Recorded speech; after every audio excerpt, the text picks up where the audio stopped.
Welcome, everybody. Mormonism Live. Mr. Radio Free Mormon, how are you tonight? I'm great. Thank you, Bill. Excellent. All right. Hey, folks, we had a little bit of some sound issues, both RFM and Di before the show. Me first, and then I think when I corrected my stuff, suddenly he was having an issue. So if you'll just respond in the live chat whether the sound seems okay, we'd very much appreciate that sound check from all of you. Tonight's episode is the Don Juan of Nauvoo. And I'll put, you're waving at the audience, or you waving at me? It's about me, isn't it? All right. Well, okay. So here it is, the Don Juan of Nauvoo. Anything you want to share before we jump into this, RFM? Well, your source material, you're going to go into that immediately, aren't you? Yeah. I think what I recall is that you said that some fellow journeyed out to Salt Lake City with the intention of writing a book and sat down and started interviewing people about their experiences in Nauvoo. And then he wrote a book with their experiences in it, purportedly, and divided up into different chapters. And one of the chapters was titled The Don Juan of Nauvoo. Yeah. So this is the thumbnail, folks. It's got Joseph Smith there with a little bit of rosy lips and a little bit of blush in the cheeks. So the book that this came from, had you ever heard of this? This is Mormon Portraits, Joseph Smith, Mormon Portraits, or The Truth About Mormon Leaders from 1830 to 1886. This was written by a Dr. W. Weil. That's not his real name. We'll see that in just a second. W-Y-L. It's almost like Pim. Yeah, almost. So this book, the author here is Wilhelm Ritter von Wymetal. If that is your real name, Doctor. Yeah, if that is. 1838 to 1896 is his life. He went under the pseudonym of Dr. W. Weil, but he often, let's see, I already got that. So he was an Austrian-born journalist, trained lawyer, international correspondent, who spent decades traveling the world and reporting for major European newspapers, including and I'm not going to be able to pronounce that, but the New Free Press, maybe. And I take it that a trained lawyer is something less than a lawyer. Yeah, it does seem like that's the case. So New Free Press and New Zürcher Zeitung, whatever that is. And he was highly educated, earned a doctorate in law. So he was a trained lawyer. I just don't think he was a practicing one, and built his reputation as a professional observer and investigative writer covering major cultural, religious, and social movements of his time.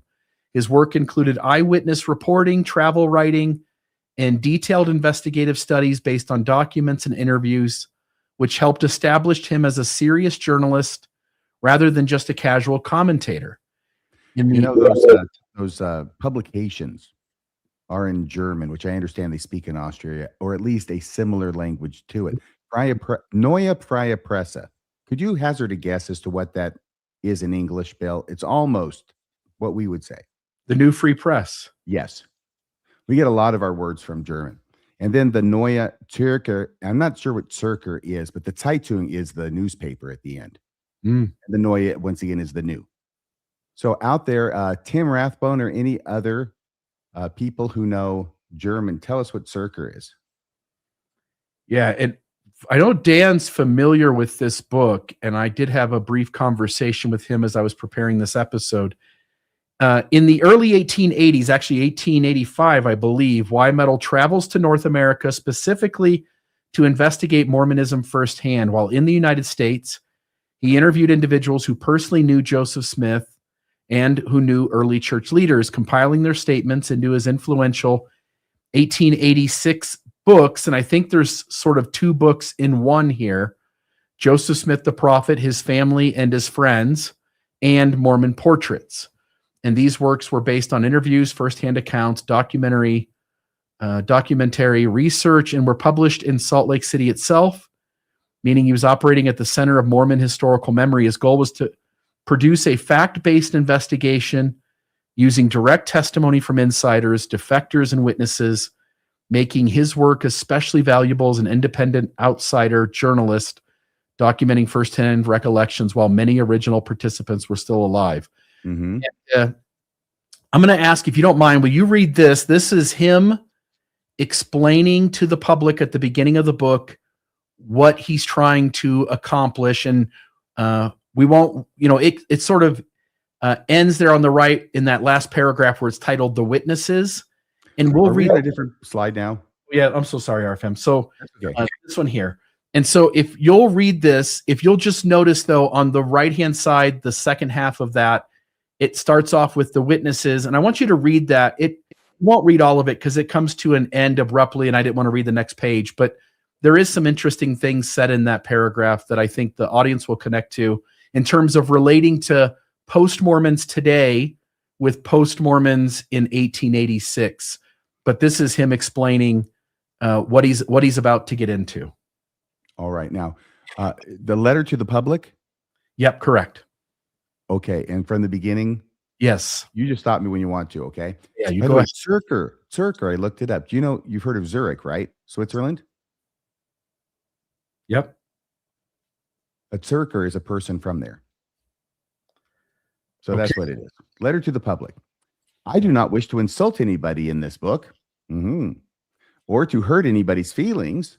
I desire to do my simple duty as a writer. That is all, to do it as a critic and observer, having the courage of my opinions and being happily free from all entangling alliances. Sounds like he might be quoting Washington there. I came first to this fine territory in December 1884, stayed a few weeks, and received my first general impressions about the state of Utah affairs. Took my first dip into Mormon history and into the problem. With the capital P and in quotation marks. Yep. Do you know what that is, Bill? Dipping into the problem. Is that polygamy? Well, no. So the book is on Mormonism in lots of facets. So I assume what he's speaking to is the deception of Mormonism and it as a religion being problematic in terms of its truth claims, in terms of being the Lord's one true church. He's coming to this as a critic, but as an outsider who just came to Utah and said, these guys don't make any sense. I can't believe anybody believes this. And he starts doing interviews, asking people what their firsthand experiences are or what their hearsay memories are of what other people have said or experienced. Okay. I was received in the kindest manner by Governor Murray, and then he lists a bunch of other people who were not Mormons. In fact, he says the well-known Mormon apostates and reformers and their friends. So that's who he's received by initially. By the venerable and clear-headed widow of the Paul of Mormonism, Mrs. Sarah M. Pratt, and I'm guessing the Paul of Mormonism would be Parley, herself an exhaustless mine of curious information. By the eminent authoress, Mrs. Cordelia Paddock, also by a number of apostles, priests, and presidents in the Mormon church. Okay, so both sides of the fence. My interest got awakened. I returned to Utah early in February 85, remaining till the latter part of May. This second sojourn was devoted exclusively to the taking of depositions from the mouths of living witnesses. I have examined some 80, all men and women of recognized probity, and most of them of superior intelligence. For months have I worked with them from 8 to 10 hours a day, repeating my interviews until I had all the information they had to give. I am still working daily in this way. You know, Bill, if this is actually on the up and up, and he really did this the way he said, this is an invaluable resource. Yeah, and I think he's credible. I've asked Dan Vogel. Dan says that he thinks this is credible, that we ought to take it seriously. That doesn't mean that every account is true. By the way, we'll get into that. It doesn't mean that every reminiscence is true. Some people are sharing secondhand or hearsay. And as I went through these stories, I tried to find corroborating evidence. We'll go through that tonight, but there are pieces of evidence that do, in fact, show that these people, generally speaking, are telling the truth. And in a few instances, I'm showing that that we can probably say that that story is not true. And but this guy was very serious about sitting down with members and ex-members of the church and getting their memories, their experiences, and trying to essentially write uh, I don't want to say expose, but an effort to sort of shine a light on Mormonism and to show what it is and what people have experienced in it, and to be perfectly okay saying all the negative that people have experienced in the early church. It was like he sat down and collected 80 Mormon stories. Right. He might have been John Dehlin before there was John Dehlin.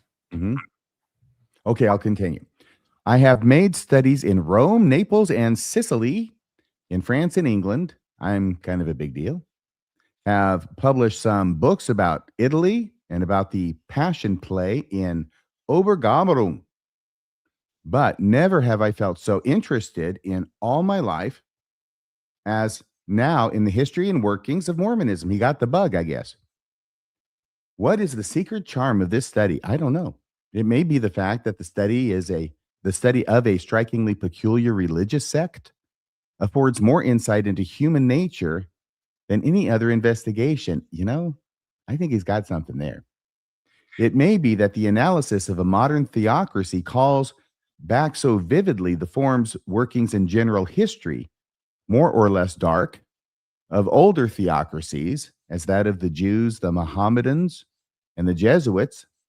It may be that a book like the Confessions of John D. Lee shows not only in vivid and startling colors the organism of one bloody fanatic and his murderous mates, but that it explains at the same time, by analogy, monsters like the Duke of Alva, shows that religious fanaticism has taught at all times that crimes committed in the name of God are meritorious, and shows again that such teachings find many believers, things haven't changed much, I think they're changing a little bit, who, having devoted themselves to the service of some fancied lord, can lie and perjure themselves, rob and butcher, believing that they do the bidding of that God whom Jesus of Nazareth taught to be a loving Father to all. This guy has a way with words. What do you think, Bill? He does. And I'm gonna jump here into this next section and read a little bit of this.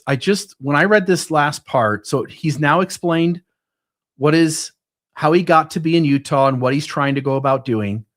And then in this, he describes the people that he talks to. And he describes them in such a way that I see so many connections to us today as ex-Mormons or post-Mormons. And I sometimes think we look back at the ex-Mormons of the early church history and we don't realize that they are relating to Mormonism much in the same way that we are, in terms of feeling deceived, being betrayed, realizing that their leaders acted in ways that didn't represent their standard of what a prophet should be, that the doctrines changed, that things weren't adding up, and that there was harm being done to people. And so it says here, the witnesses whose depositions are contained in my book have been, for the most part, victims of a great delusion. The Mormon missionaries told them in Europe that the gospel of Christ had been restored, that miracles of all kinds, including the gift of the Holy Ghost, daily revelations of the Almighty, and scores of other blessings would be given to the faithful followers of Joseph Smith, the great seer and prophet, that here in Utah was the home of the pure, a paradise of innocence and goodness, nothing but brotherly love, peace, and fidelity, that this was the new Zion. But when they came here, they saw a different picture. They saw that Brigham Young was just as Joseph Smith had been, the great shark, and that the faithful were the carp. They did not hear any more of the Bible, as they had heard in the old country. In Zion, the gospel was, pay your tithing, obey the priesthood in all things, ask never any question, but do as you are told, take more wives, and if you have only a little one room to log cabin, never mind, take wives and build up the kingdom, so that Brigham Young might soon be king of an independent state of the Union. And I'll stop there. And I'll just say that when the missionaries showed up to teach me the gospel, RFM, Yeah. Does it sound familiar? Yeah, I thought there was going to be a ton of emphasis on Bible, Yeah. on Christ, on scriptures in general, on uh, living the gospel of Jesus Christ. And you get some of that in Mormonism, but really quickly you learn that what is church, what is your life in the church is a bunch of rules that at times seem quite distant from the gospel of Jesus Christ and from the scriptures. Yeah. We got rules when I joined the church, and I'm sure still today, not as much though. We got rules. We don't even know why we have them, right? Yeah. But then they quote from the book of Moses where it's a virtue to blindly obey with Adam, right? Sacrificing the lamb. Yeah. And God comes, why are you sacrificing the lamb? I know not, except God commanded me. And so then he tells him why, right? So it's actually a virtue in Mormonism to obey commandments that you got no clue as to why you're supposed to obey them. Yeah. And he's noting that there's a deception that happens, that you're brought into the church with the missionaries teaching one thing will be your life. And then when you join, a whole nother thing is your life. And there's a trick in that you don't pick up on. I almost needed to read this to clearly see, like, oh, you know what? That's right. In a way, I feel tricked by that too. Anyway. Oh, yeah. They teach you about the 1830 Mormon church, and then they baptize you into the 2026 Mormon church, or in my case, the 1978 Mormon church. But it's completely different. And there ain't no spiritual gifts going on. They still teach that they're there. They're just not. Right. Right. What they say and what actually happens aren't the same. And so I just want to note he seems to be really good at picking up the nuances of Mormonism, and he wasn't there for very long. The next slide is just witness statements. We won't read these, but what I'll just note in these is that you have a bunch of people who are sort of putting their testimonies down, that are just saying that they saw this man Weil, but again, I want to get his full name correct, William Ritter von Wymetal, that the folks who put their testimonies here are just saying, like, this guy is serious, and we're testifying that, you know, he really is making a really sincere effort to go around the town to sit down with people. He talks about sitting down for 10 hours a day interviewing people. And when you go through the book, you can see that he really spent a ton of time on a multitude of subjects, getting information from the people in the town. And again, Dan, I'd love to hear more from you on what you think, but I was quite impressed with the way in which he went about collecting these experiences of members, firsthand and otherwise, and his effort to try to collect as much information in a respectable, objective, unbiased way, even though he has biases for sure. But it seems like he really is just tracking, recording down what people came to him to say. So I'll just I see all these are testimonials as to his good character, so you can trust that he's doing this on the up and up. Correct. And so then there's a bunch of chapters in the book. We're only going to talk about 2 of them tonight, and mostly this first one. And this is the one that the episode title was built on. It is the Don Juan of Nauvoo. And he sets this up by just talking about, you know, Don Juan. Yeah, that's a good name. I remember to have heard the glorious opera of Mozart at least 30 times. I remember how I used to be overcome with 2 powerful sensations whenever I left the Vienna Opera House. One was a strong emotion in my breast, such as a decent fellow must always feel after having witnessed the punishment of an unscrupulous libertine.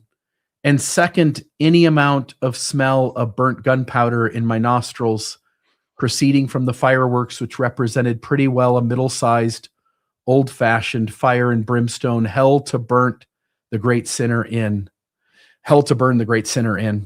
And he says here, now Joseph's career and fearful end are to my heart and nose exactly the same over again. Same emotion, same smell, coming now from the smoking rifles of those treacherous Carthage greys. So let us say, Don Juan, and introduce Joseph's amorous history as such. It is now a well-established historical fact that the origin of Mormon polygamy or celestial marriage, Here's a outside observer who comes into Utah and recognizes that when Mormons use the phrase celestial marriage, they're talking about polygamy, not Good point. eternal sealings. That's what it used to mean. Yeah. He says that, or celestial marriage was nothing but the unbounded and ungoverned passion of the prophet for the other sex. Joseph and John D. Lee were the most libidinous men I ever knew, says my friend Webb. And again, that should be Chauncey Webb, who knew the prophet for 11 years. He said Joseph was the most licentious and Brigham Young, the most bloodthirsty of men, says Mrs. Sarah Pratt, who has known all these Mormon leaders during almost their whole career in the church. These people who leave the church, they're still in Salt Lake City. It's just like, here we are talking about Mormonism, and we're still in this space, listening to what LDS leaders say. We're paying attention to what the church is doing when it calls new leaders, when it makes some change in its program, when it abandons some doctrine. Here we are watching it as observers. And the ex-Mormons that are spoken to for these interviews are doing the same thing. They still live in Utah. They're still paying attention. They're still watching this church that they at one time loved with all their heart and now realize that they've been betrayed. And we shouldn't just toss out their statements without taking seriously some of the things that they've said. So with that, let's jump here in. So I'm on this slide here. I'm wondering if you wouldn't mind reading the thing there at the bottom that's boxed in, and then it sort of finishes there in the top right, and then I'll take the sections there that are underlined. Okay, so this is Mrs. P. Is that Mrs. Pratt? That's going to be Sarah Pratt. I don't think this is Mrs. Pratt. He notes that some people were anonymous, and then there were other people that he named at the beginning. So, for instance, when we get to Mr. or Mrs. W, that is Chauncey Webb and his wife, and I forget her name, but I think it's either Eliza Jane or Ann Eliza might be the wife, number 19, his daughter. But when Mrs. W is Mrs. Webb and Mr. W is Chauncey Webb. Mrs. Sarah Pratt is mentioned at multiple times in this. There are other people who are named, but in many instances, these people wanted to remain anonymous. Okay. All right, Mrs. P. Well, he talks about Mrs. Pratt in the immediately above this, so maybe it is. I don't know, but this is the quote. Okay, everyone knew in Nauvoo. Everyone knew in Nauvoo that the Partridge Girls lived with Joseph a long time before he got his celebrated revelation about celestial marriage, dated July 12th, 1843. By the way, Bill. Yeah. It is an interesting thing, isn't it, that this perspective that he was living with the Partridge sisters well before he got this revelation. Yeah. Why do we think that he had a revelation before this, other than that he said so? Yeah, there isn't any indication other than women and girls who, before the revelation was received, claimed they were approached by Joseph Smith, or the data shows they were approached by Joseph Smith, and that he's entering some sort of intimate relationship with them. Mm-hmm. Yeah. Well, I just think it's interesting to me anyway. And we go to 1836, right? Because of the sealing keys. And then that becomes important when we're trying to talk about Fanny Alger. Yeah. There just seems to be a consistent effort by Joseph Smith and other persons to keep backdating the receipt of this original revelation from July 12th, 1843, to keep making it go back further and further in time. And I think obviously to encompass more and more conduct, adulterous conduct.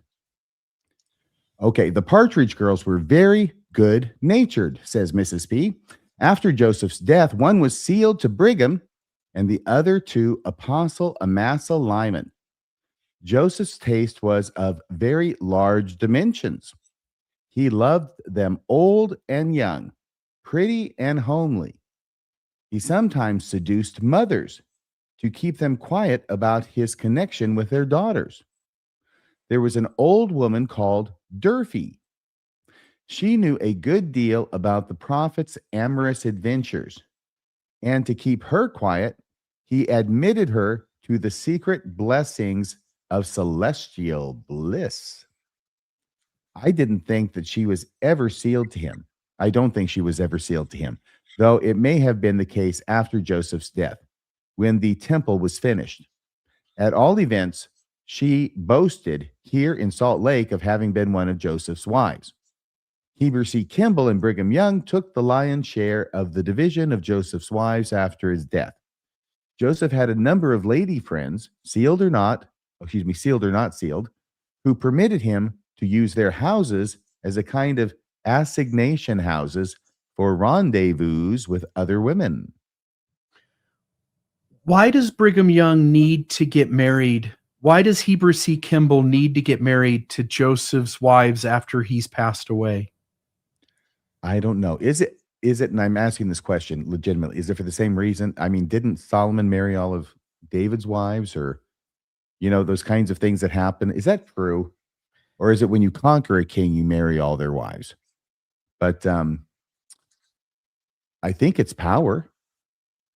I think that marrying Joseph's wives, and as many of them as you can, gives you multiple connections. I guess it has to be made stronger by multiple wives or something to Joseph Smith, because he's apparently the only guy who's got the golden ticket into heaven. We would make when you look at this, a believer would make the argument like, okay, now they're widowed, they need to be taken care of. But when we read the stories of these women, many of them speak to not being cared for very well at all by Brigham Young. And so if it's not about care, and by the way, Heber C. Kimball, same thing. If it's not about care, it's not theologically needed. They're already sealed to Joseph. They've already got their eternal mate for time and all eternity. They don't need to be sealed to someone else. That doesn't make any sense. They don't need to be married in the temple, even for time only, to someone else who says this is who it has to be. They should have been allowed to just go do their thing, like to go find whatever healthy relationship they were capable of finding at that point. And instead, Brigham and Heber C. Kimball and a few others came along and just snatched all those women up. It's sort of a strange thing, and we never really talk about it in this way, where we ask why it happened, why it was needed, and address whether the reasons given make any sense at all. The person on the left there is Durfee. That would be Elizabeth Davis Durfee, plural wife of Joseph Smith. And I just note that she went around bragging about being a plural wife of Joseph Smith as a badge of honor. It was a badge of honor in Salt Lake City. Yeah. So you could have people bragging about it, maybe, who weren't. Yeah. But this is one of the women who is acknowledged as being a plural wife of Joseph Smith. Mrs. P says she's not sure if a sealing took place before or after Joseph's death. But Elizabeth Davis Durfee is listed as a plural wife of Joseph Smith, and it's just noted that she was a little bit of one of the women a little bit older in age when it happened. So it says here, and this is again a different story. This is Mr. and I think it's Mr. Joe. I don't know who that is, but he says, an old Mormon who had been very intimate with Joseph in Nauvoo assured me that the prophet always carried a small bottle of holy oil about his person so that he might anoint at a moment's notice any woman to be a queen in heaven. And I don't know if that's true or not, but if it's true, I think it's interesting that we Mormons put a lot of emphasis on priesthood blessings, on carrying vials of oil around with us. We often talk about the ordinances of the temple are deeply connected to polygamy in the early history. And I think it's at least worth noting that priesthood blessings, and again, I know they're found in the Bible and there's a biblical reference to that, but their early prevalence in Mormonism could just as well have a heavy connection to polygamy, as much as truly trying to use priesthood power to make people be healed and have them recover from illnesses and things that are plaguing them. polygamy, I know it's hard for us to understand it so well now. I know that Dan Vogel does, and hopefully he'll correct me if I get this wrong. But I mean, polygamy is so different from what we tend to think because it's like the second anointing. I mean, it is an ordinance of absolute secrecy. We still have the secrecy in the temple. This is an ordinance of absolute secrecy that those who enter into it must be kept secret, keep it secret, and perhaps involves anointing with oil. That would not be surprising. No, it wouldn't. Hebrew C, and by the way, I'll try to note what stories I think have some merit to them. I'll try to acknowledge that ones that we just don't know. And there's one or two in here that I think are we can refute and say probably didn't happen, or at least not in their current description. But this one says Heber C. Kimball, and again, this is still Mr. Joe. Heber C. Kimball, Brigham's alter ego, said as follows: I sat once with Joseph in his office in the mansion house.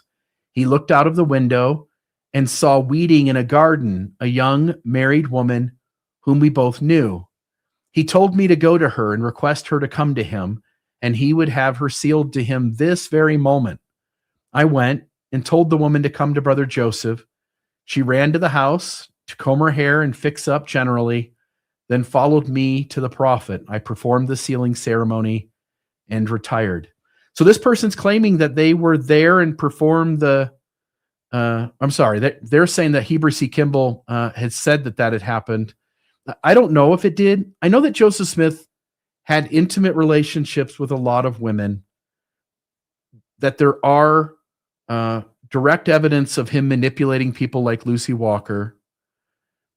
And again, if I step out of Mormonism, I'm not talking to the believer and trying to build a bridge so that they believe what I'm saying and start to think about these things more deeply. Instead, I'm talking to the post-Mormons, and I'm saying, if you have a reputation of constantly trying to be a philanderer, and you're constantly trying to get in bed with women and children, and you're manipulating women and children, at that point, I can't put it past that kind of person to do something like this. So I don't know if it's true or not, but it's not my job to give Joseph Smith the benefit of the doubt because he hasn't earned that. Sorry. Was that a noise? Was that a sound effect, Bill? It shouldn't happen again. It's a notification coming on my computer. Oh, I thought it was that wah wah thing, and I kept walking into it. The thing that is shocking is that based upon the historical record that is generally accepted by historians, this story is not shocking. That's what's shocking about it. In other words, this is completely believable that Joseph Smith might do something like this. And isn't this sort of what Mosiah Hancock says happened with his father and Joseph and Fanny Alger? That Mosiah says Levi was made an agreement with Joseph to sort of procure Fanny Alger for Joseph Smith, and then right away performed the sealing ordinance and said the words that Joseph told him to say. It's his MO, have somebody else go and do the asking. Yeah.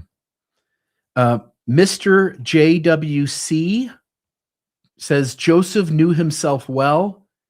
He said to one of his intimate friends, if the Lord had not taken me in hand, I would have become the greatest whore of the world. What?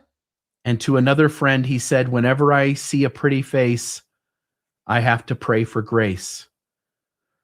If we grant that Joseph Smith is trying to be a spiritual leader, and he has a deep desire to be intimate with lots of women and female children, the record shows that at least in part that's true. So there's these two quotes. There's also a quote from McClellan, which I don't have here, but William McClellan said something like Joseph Smith one day was bragging about one of his plural wives and how much pleasure she could give. She was better at sex essentially than the others, or at least at some things sexually. And so it's not just this source. There's another source that points to Joseph sort of talking out loud about his weakness for women. And of course, he's only talking adult women here, but the history says also children. So I thought that was interesting as well. Any thoughts from you on that one? That word that you said, whore, is a W with a line.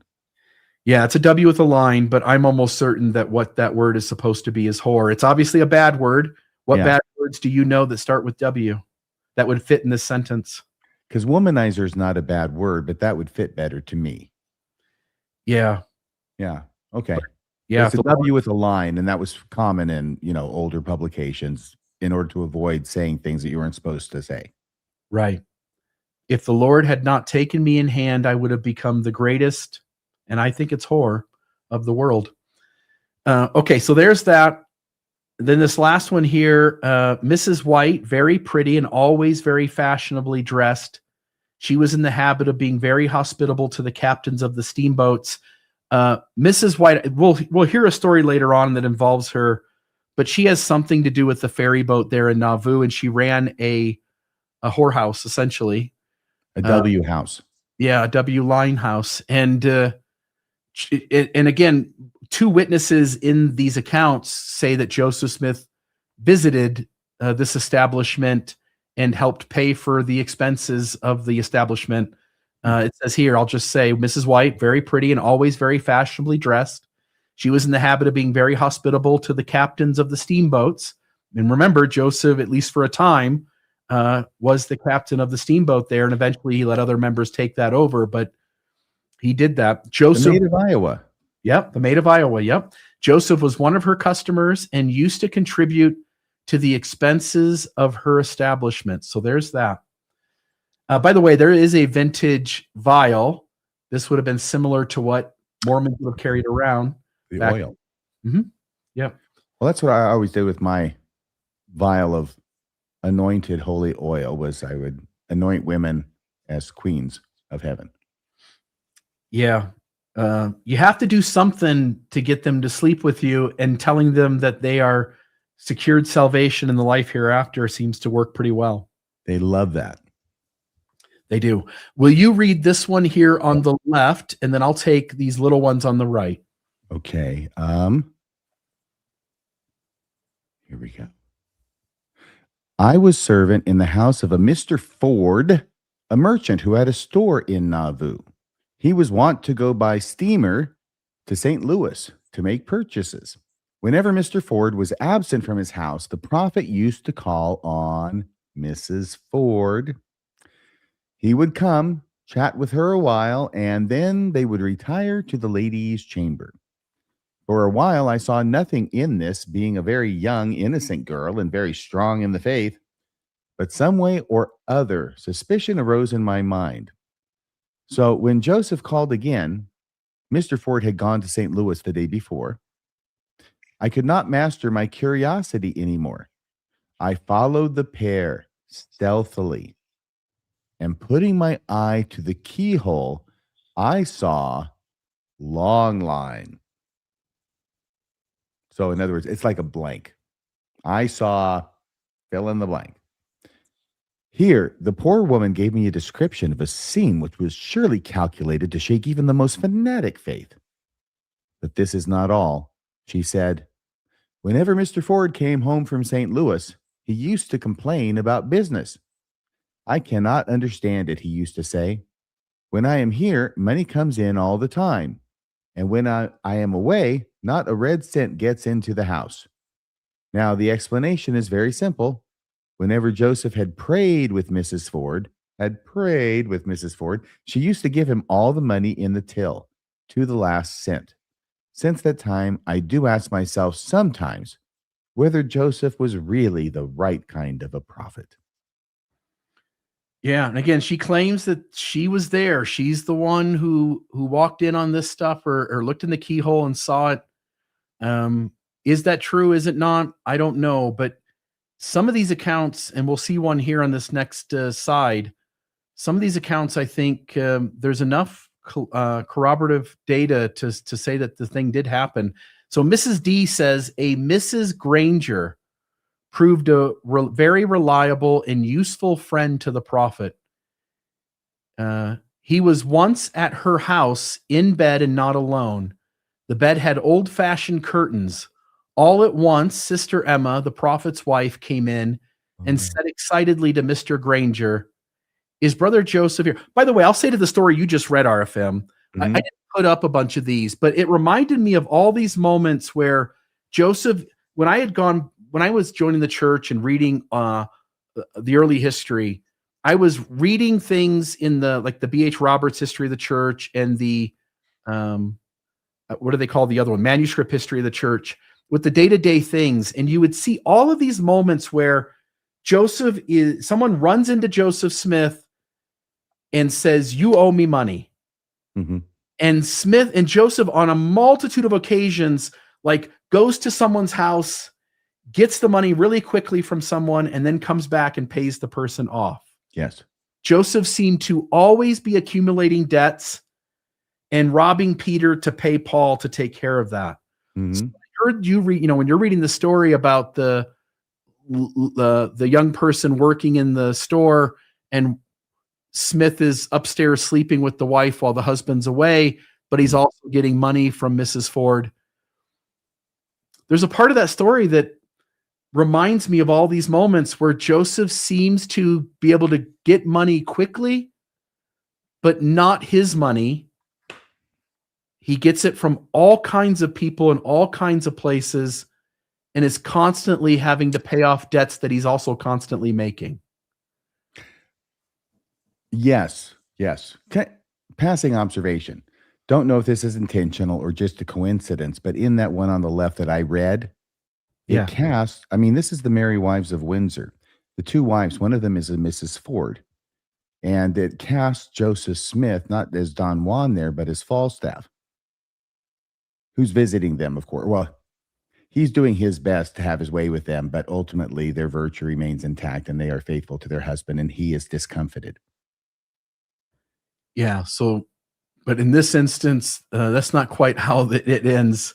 It appears that, again, according to this account, that Joseph Smith is sleeping with Mrs. Ford and has stolen her virtue. Yeah.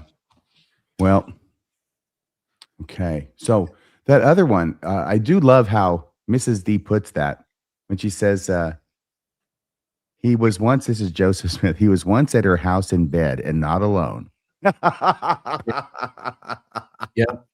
The bed had old-fashioned curtains. All at once, Sister Emma, the prophet's wife, came in. By the way, knowing the Fanny Alger story, knowing the Partridge sisters and how Emma reacted to that, knowing that Emma constantly had to see her husband bringing girls into the home and finding opportunities to sleep with women in the city, and women that Emma at first doesn't suspect.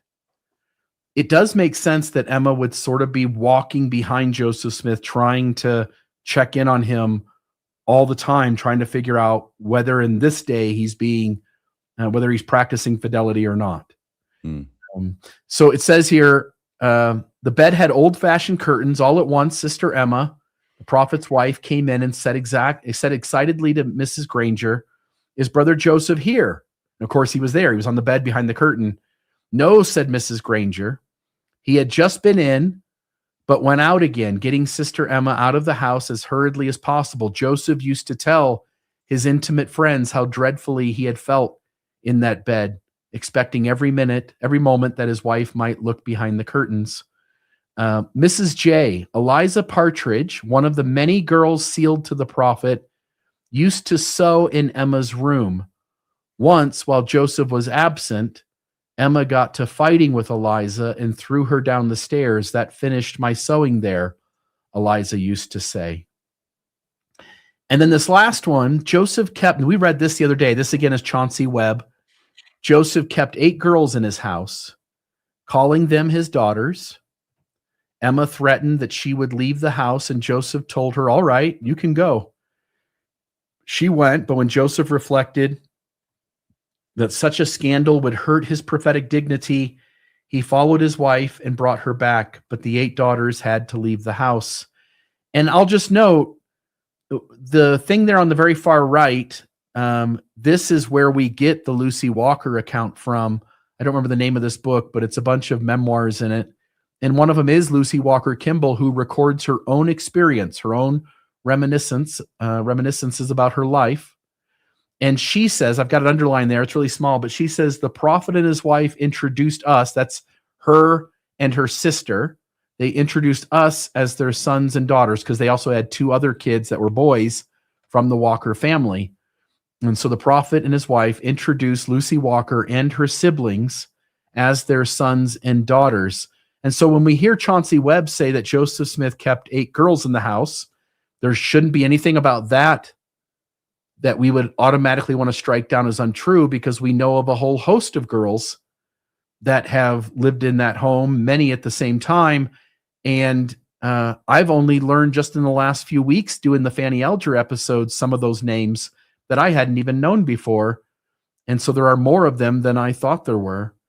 So that shouldn't be surprising either. And the fact that he calls he calls those girls his daughters shouldn't surprise us either, because Lucy Walker says the same thing happened to her.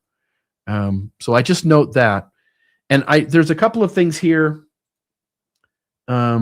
Eliza Maria Partridge, evidence of sexuality. 2 references from Benjamin F. Johnson. Alexa, stop. I don't know why it's doing that. Sorry. Alexa, stop. It begins. I have no idea what the hell's going on in my house. Okay. Awaken. It says 2 references from a Benjamin F. Johnson indicate that this marriage was consummated. 1903, Johnson wrote, "The first plural wife brought to my house with whom the prophet stayed was Eliza Partridge." Again, we've talked about the Partridge children, the Partridge girls. A year later, Benjamin penned a letter to the Deseret News, and we talked about Benjamin Johnson during that Fanny Alger episode. He says, quote, "I saw one of my sisters married to him, and know that with her he occupied my house May 16th and 17th, 1843, which he had occupied with Eliza Partridge, another plural wife, on the 2nd of the previous month." And I say this because in this previous document, you've got Eliza Partridge there, one of the many girls sealed to the prophet, used to sew in Emma's room. Once while Joseph was absent, Emma got to fighting with Eliza, threw her down the stairs. "That finished my sewing there," Eliza used to say. And it's just to note that this was a sexual relationship. Brian Hales shows evidence of that. He's not disputing it. And there's also this understanding that often Smith seems to go to one of his wives' homes, some house that's a safe place to talk about and practice polygamy, so that he can bring one of his other plural wives into the home and be intimate with her. And that's what some of these stories speak about as well. I'll note here, Emily Dow Partridge Smith Young on the witness stand, recollections of a plural wife. I think this is interesting. And this is one of those instances, because I want you to note that Elizabeth Buchanan is a plural wife of Joseph Smith, and Sylvia Sessions is a plural wife of Joseph Smith. And so Emily Dow Partridge, the other Partridge sister, says this. She says, "Emma was present at the sealing, at our sealing," as she's talking firsthand, but because of the context of the webpage where the quote is, they needed to designate who it was that they were talking about. But Emma was present at the sealing of Emily and Eliza.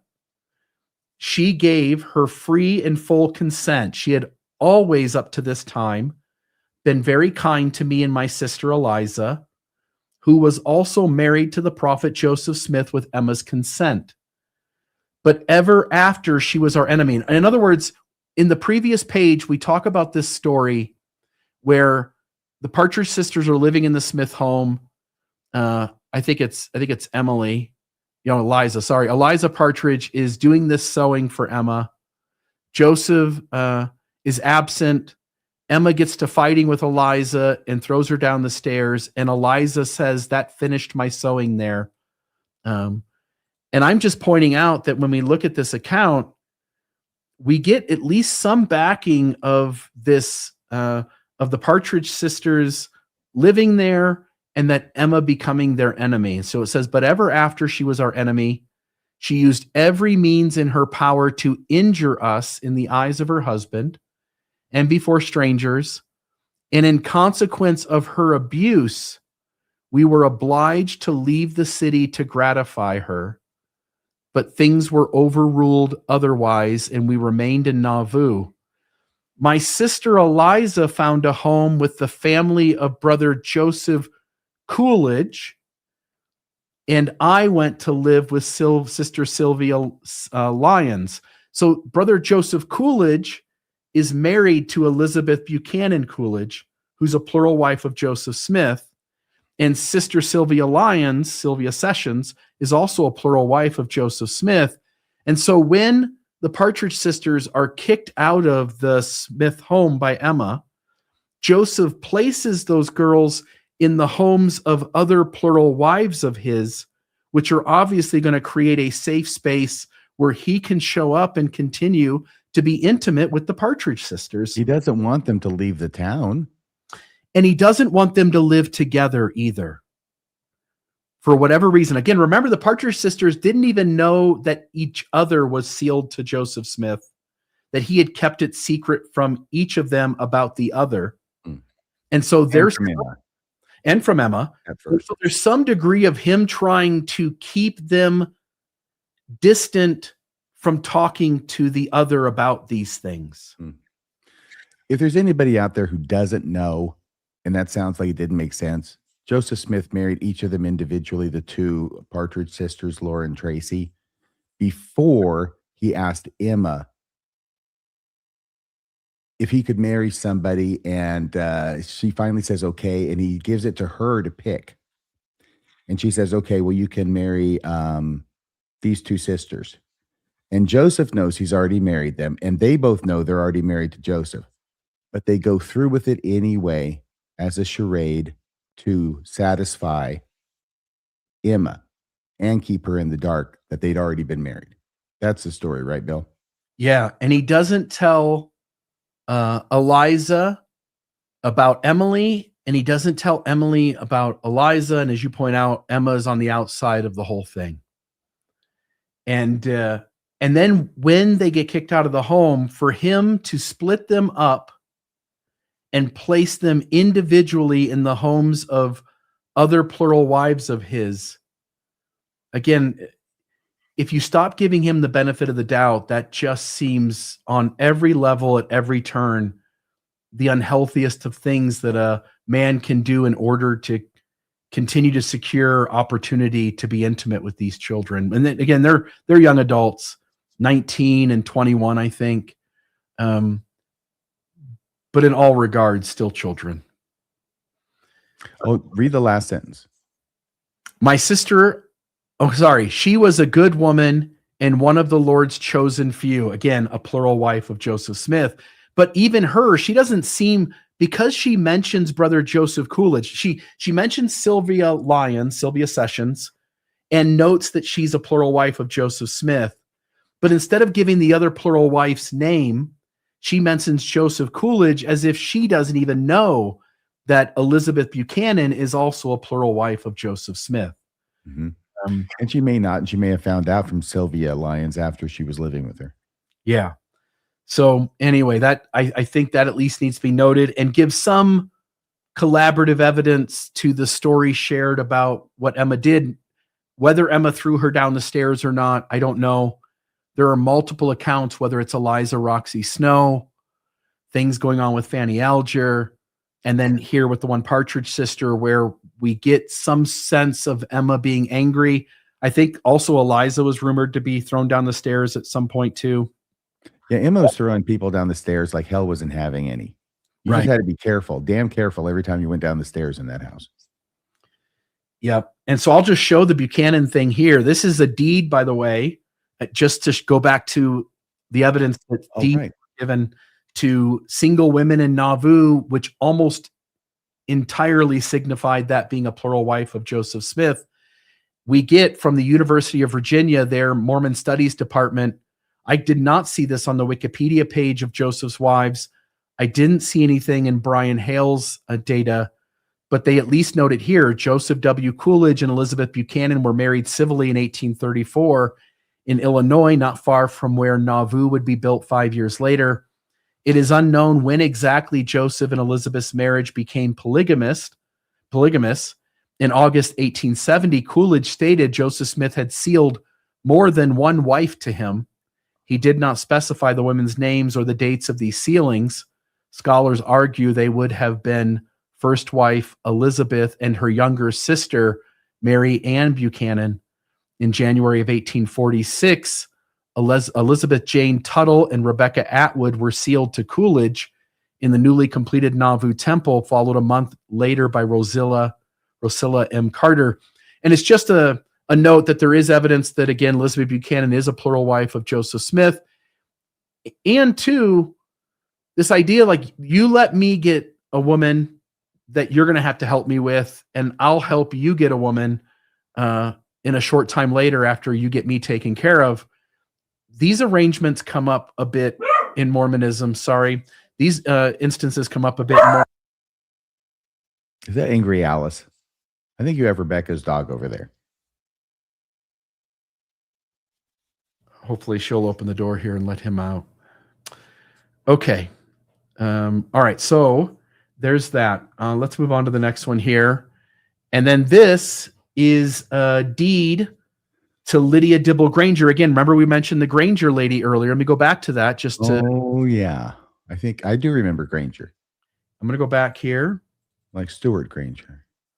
That top right one. A Mrs. Granger proved a very reliable and useful friend to the prophet. Yeah. He was once at her house in bed and not alone. Remember the bed with the curtain? Yes. And Joseph and another woman are hiding. Well, they're having sex behind the curtain. And when Emma comes, they get quiet, and she tells them that Joseph isn't here. So just to show that here we have a deed to Lydia Dibble Granger, which is almost certainly that Granger being mentioned. And then we also have Benjamin Johnson's account. Benjamin F. Johnson mentions the name of Dibble as a wife of Joseph Smith. The woman's name was Lydia Dibble Granger. It appears that she was sealed to Hiram Smith and not Joseph Smith. The year of the sealing may have been 1843. Landon W. Cook has her sealed to Joseph Smith. Lydia Dibble, also sealed to the prophet during his lifetime, was sealed a second time in the Salt Lake Endowment House, 8 June 1851. I just want you to know, like, the names they're throwing out have an absolute connection to early polygamy. And it's not like this Granger person is some made-up character. It's a real plural wife in early Mormon history to either Joseph Smith or Hiram. And so there's that. Okay, will you read this story here on the left, and then I'll take the small one on the right? Yes, let me just find it here on the slides. Start with she, so it's the very first full sentence. She. And who is the she? Is it Emma? No. This is Eliza. This is Eliza Snow. Okay. So she was one of the first willing victims of Joseph in Nauvoo. She used to be much at the prophet's house, and Sister Emma treated her as a confidential friend. Very much interested about Joseph's errands, Emma used to send Eliza after him as a spy. Joseph found it out, and to win over the gifted, ! Young poetess, he made her one of his celestial brides. There is scarcely a Mormon unacquainted with the fact that Sister Emma, on the other side, soon found out the little compromise arranged between Joseph and Eliza. Feeling outraged as a wife and betrayed as a friend, Emma is currently reported as having had recourse to a vulgar broomstick as an instrument of revenge. And the harsh treatment received at Emma's hands is said to have destroyed Eliza's hopes of becoming the mother of a prophet's son. Oh my gosh, this is pretty gruesome. So far, one of my best informed witnesses. Now that is a complete sentence as it's written. So far, one of my best informed witnesses, period. Her story becomes corroborated by another reliable source, Elder Bullock, who was a church historian at that time, used to tell the following little tale. Someone's telling him this. It's on the prior page. Quote, Joseph said on the morning of the first parade of the Nauvoo Legion, "This is the proudest day of my life. Many people believe that this outburst of pride was entirely of a military character, but I and some other intimate friends of the prophet knew very well that he was proud of another thing, not of a parade, but of a conquest, the conquest of Eliza. This kind of reads like the Enquirer, the National Enquirer that you pick up in the grocery aisle. Yeah, and I think when I read these stories and I see them being not only like the person didn't experience the thing firsthand, some of them they did, but in this instance, you have a person telling you what others said, and I'm not convinced of this story. But I will note that Elder Bullock, which would be Thomas Bullock, Mhm. was clerk at the April 1844 General Conference of the church and assistant to church historian and recorder Willard Richards from 1842 to 1854. And so the mention of Elder Bullock, Thomas Bullock, also giving some corroborative testimony to this event happening, and that he was a church historian, has some truth to it, at least in part. Yeah, but So- all these people came from there, right? what's that? Most of these people who live there, they came from there. So they would know the people involved, especially the famous people, right? Yeah. Yep. And so you get on the right, Mrs. P. You hear often that Joseph had no polygamous offspring. The reason of this is very simple. Abortion was practiced on a large scale in Nauvoo. Dr. John C. Bennett, the evil genius of Joseph, brought this abomination into a scientific system. He showed to my husband and to me the instruments with which he used to operate for Joseph. There was a house in Nauvoo right across the flat, about 1.5 miles from the town, a kind of hospital. They sent the women there. When they showed signs of celestial consequences, abortion was practiced regularly in this house. And Mrs. H said many little bodies of newborn children floated down the Mississippi. Now, how much truth to that? Who knows? But we do get some corroboration of this, and it comes from Hiram Smith. And so there were put into I believe it was into the newspaper, but at least in some way it was in written form. You can see on the right-hand side, these are multiple affidavits. It's a dozen at least. And one of them, the one on the very far left column, the very bottom half there, is the affidavit of Hiram Smith. And I did make this part bigger. It actually goes for almost 2 full columns. And I didn't include all of it, but I've got this part which says that this is Hiram Smith talking, and he's talking about John C. Bennett. And he says that he would give them medicine to procure abortions, providing they should become pregnant. One of these witnesses, a married woman that he attended upon in his professional capacity, and it goes on to talk about her experience. But here you have the brother of the prophet Joseph Smith writing out an affidavit and testifying that, in fact, John C. Bennett did perform abortions in Nauvoo. We know that Joseph and John C. Bennett are good friends for quite a while, and that John Bennett says he wanted to practice the same spiritual wifery or wiffery that Joseph Smith was practicing, and that at least on some level, what John C. Bennett was doing was out of hand. And Smith at that point tries to create a discrepancy between what he's doing, calling it celestial marriage, and what John C. Bennett's doing, called spiritual wiffery, and making the one bad and the other good. I don't know if Joseph Smith ever had John C. Bennett perform an abortion for him. I will say Joseph Smith, even according to Brian Hales, was sexual with many of his plural wives, and we don't ever get an offspring. And there can be lots of reasons for that, and it doesn't need to be just one reason. But at least on some level, even Hiram Smith's admitting that John C. Bennett, a cohort of Joseph's for a while, is performing abortions in Nauvoo. Well, I'm sure this is after he's been excommunicated, and now he's a person that needs to have bad things said about.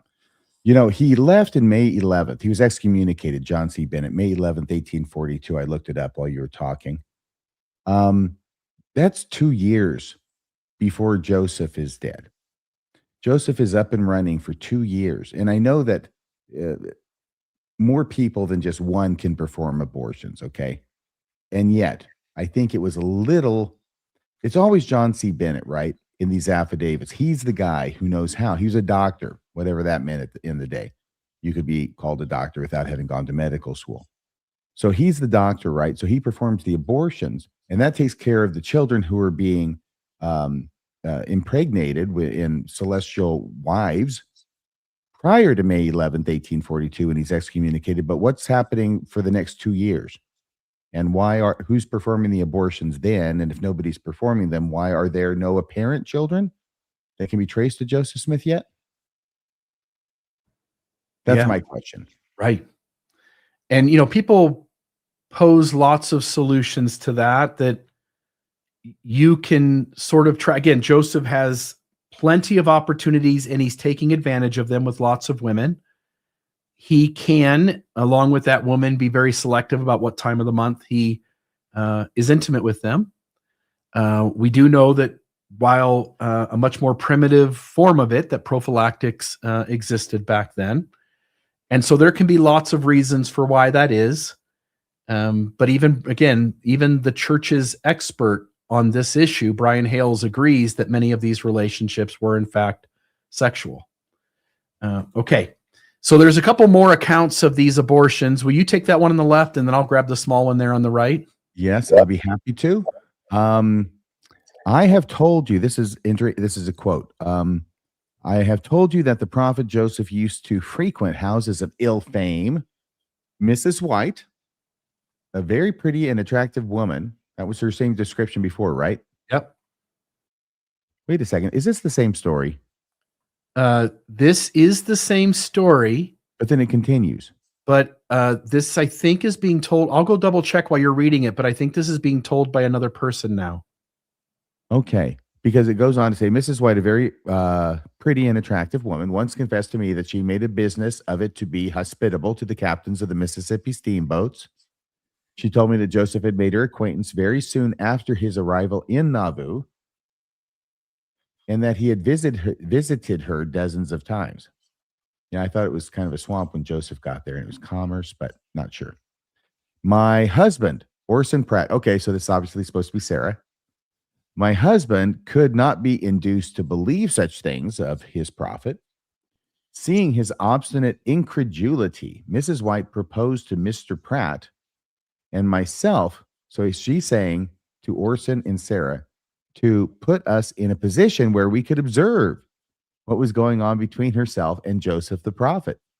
We, however, declined this proposition. You have made a mistake in the table of contents of your book in calling this woman Mrs. Harris. Now, I think this is Sarah Pratt talking to the author, right? I think so. And I'll just note, let me take this off the screen. I'll put this one up. In this account, it's a pretty and always very fashionably dressed Mrs. White, but this is also Mrs. P. So this is also, I believe, Mrs. Pratt. Okay. Both accounts are coming from her, but they are different tellings of the story. So apparently she's saying that you've got the name wrong. It wasn't, you had the name wrong originally. It wasn't Mrs. Harris. It was Mrs. White, right? So Mrs. Harris was a married lady, a very great friend of mine. When Joseph had made his dastardly attempt on me, Sarah Pratt says, I went to Mrs. Harris to unbosom my grief to her. To my utter astonishment, she said, laughing heartily, how foolish you are. I don't see anything so horrible in it. Why, I am his mistress since 4 years. Exclamation point. And just to note here, this starts off with the story about Mrs. White, the lady who runs the whorehouse down by the ferry. But what ends up happening is that Sarah Pratt then goes to Lucinda Harris, Mrs. George Harris's wife, Right. and says to her, you're not going to believe this. And she says, how foolish you are. I don't see anything so horrible in it. Why, I am his mistress for 4 years. Mm-hmm. Why wouldn't we believe that when we know Lucinda Harris actually is a plural wife of Joseph Smith, that the relationship on some level seems to be kept secret to the extent where Thomas Marsh and his wife allegedly have this dispute over milk strippings, and they're not aware that Joseph Smith is Lucinda Harris's husband, plural husband, essentially, and that his wife has no chance to win this dispute. Again, whether that story happened or not, why would we doubt that Sarah Pratt recognizes that only when she's encountering Mrs. Harris face to face and trying to confide in her what polygamous nonsense she's seeing Joseph Smith do, to only have Mrs. Harris tell Sarah Pratt, how foolish you are. I don't see anything so horrible in it. Why, I am his mistress since 4 years. We know that she's a plural wife of Joseph. I just don't see any reason to not believe that story. I think that she knows that that Ms. Harris, Lucinda, was a plural wife of Joseph. I think that, hey, Bill. Yeah, you'll see people testifying later to the credibility of Sarah Pratt, including upstanding citizens in the town. So we'll see that in a moment. All faithful Mormons know that she's a liar from the beginning. Yeah, Sarah Pratt and Anna Eliza Webb, yeah, and William McClellan, and William Law. Liars, all liars. Yeah, and you go on and on and on. Everybody who becomes disillusioned with Mormonism and steps away and criticizes it on any degree, their credibility as a witness is deeply diminished by apologists or leaders of the church to the believing members of the church. I think that was the message of the new prophet, Dallin H. Oaks, in his first public address, and that you should avoid them.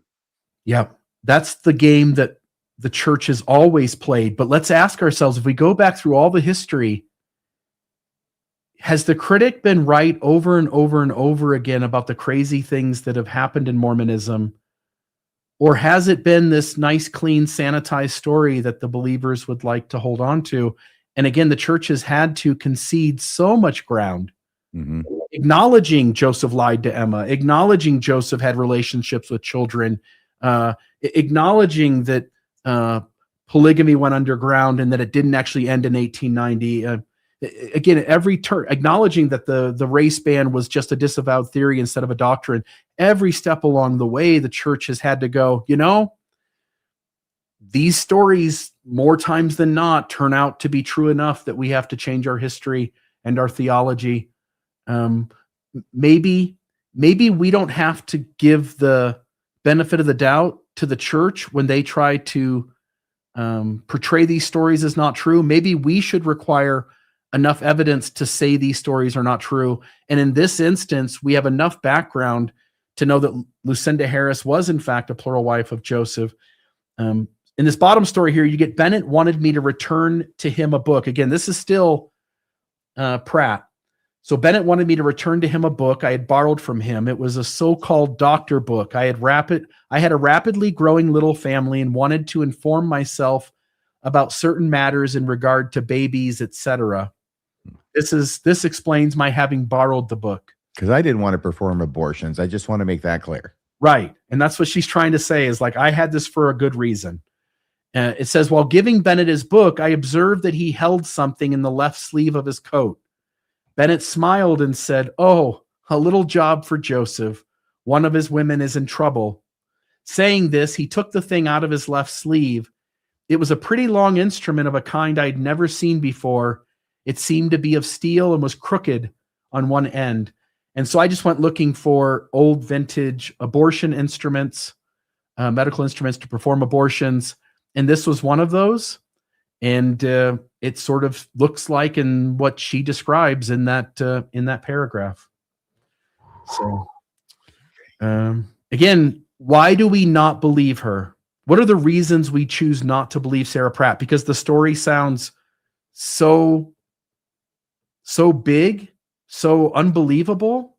But how many unbelievable stories are there about Joseph Smith and how he incorporates polygamy? So what would be your reasons for wanting to disbelieve Sarah Pratt, RFM? Do you like, I know the apologists would want us to look down upon these accounts, but what would be good reason for that? To disbelief her, I'm not sure. I'm not sure what reasons they would give. I'm sure they've caught her in some kind of contradiction somewhere, which proves that everything she's ever said is a lie. Yeah, but then we wouldn't trust any of the early leaders of the church. No. Right. Okay. Will you read the ones on the left, and I'll take the thing on the right, but that'll be a continuation of that one. Heard afterwards is where this one starts at the top of the page. Heard afterwards that the operation had been performed. Did that continue from the bottom of the prior one? Yep. Yes, I heard. Okay, I was on the bottom. I heard afterwards that the operation had been performed, that the woman was very sick. I can only imagine. And that Joseph was very much afraid that she might die, but she recovered. New story. The only wives of Joseph that lived in the mansion house were the Partridge girls. And wives is in quotation marks.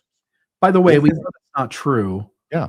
We know that there are other wives living in the mansion house, but because polygamy was so secretive and because Joseph is diddling children, of course he's going to work really hard to keep that secret as much as he possibly can. So in these early accounts, often some members of the church knew about some of these instances, other members of the church knew about others of these instances, and many people didn't know anything, and often even those who knew something didn't know the other things that were going on in regards to polygamy. Mm-hmm. She had said, this is explained by the fact that they were the servants in the hotel kept by the prophet. But when Emma found out that Joseph went to their room, they had to leave the house. Yeah. And we know that's true. We know that Joseph goes into their room and is being intimate with them. That's what the data says. And I don't think anybody on the believing side besides the polygamy deniers is denying that. Okay. I'll take this big one here. You should bear in mind that Joseph did not think of a marriage or sealing ceremony for many years. Again, this is Sarah Pratt. He used to say to his intended victims, as he did to me, God does not care if we have a good time, if only other people do not know it. He only introduced a marriage ceremony when he found out that he could not get certain women without it. I think Louisa Beeman was the first case of this kind. If any woman like me opposed his wishes, he used to say, be silent, or I shall ruin your character. My character must be sustained in the interest of the church. That's what Joseph Smith is saying. When he assailed me, he saw that he could not seal my lips. He sent word to me that he would work my salvation if I kept silent. I sent back that I would talk as much as I pleased and as much as I knew to be the truth. And as to my salvation, I would try to take care of that myself. That's pretty bold of her. In his endeavors to ruin my character, Joseph went so far as to publish extra sheet containing affidavits against my reputation. By the way, we know this is true. He does go out of his way to ruin her reputation. With this sheet was brought to me, I discovered to my astonishment the names of two people on it, a man and a wife with whom I had boarded for a certain time. I never thought much of the man, but the woman was an honest person, and I knew that she must have been forced to do such a thing against me. So I went to their house. The man left the house hurriedly when he saw me coming. I found the wife and said to her rather excitedly, what does it all mean? She began to sob. It's not my fault, said she. Hiram Smith came to our house and with the affidavits all written out and forced us to sign them. By the way, isn't that what Joseph Smith did with the 3 and 8 witnesses? Writing out what had it already written out. Yep. Yeah. Let us introduce now a statement as to the reliability of Mrs. Pratt. Oh, sorry. All written out and forced us to sign them. Joseph in the church must be saved, said he, Hiram Smith. We saw that resistance was useless. They would have ruined us, so we signed the papers.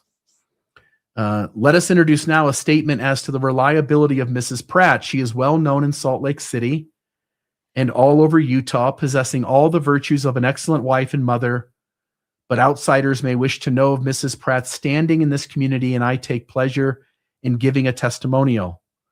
And it says, we, the undersigned, and they're testifying to her being an upright and honest person. And it's signed by Charles S. Zane, Chief Justice of the Utah Territory, Arthur L. Thomas, Secretary of Utah Territory, and Reverend J.W. Jackson, USA Chaplain, Fort Douglas.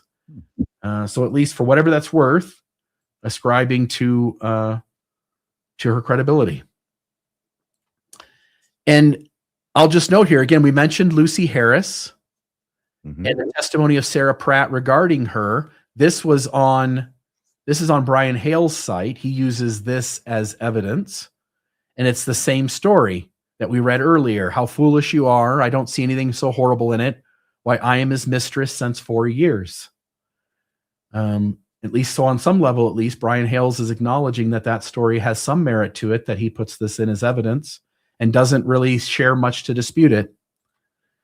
Will you read this story here, RFM? Sure. Let's see here. Okay. This is from a chapter called The Nauvoo Pandemonium. Yeah. Joseph Smith was shrewd enough to have a few honest men around him whom he placed in responsible positions. Here we go.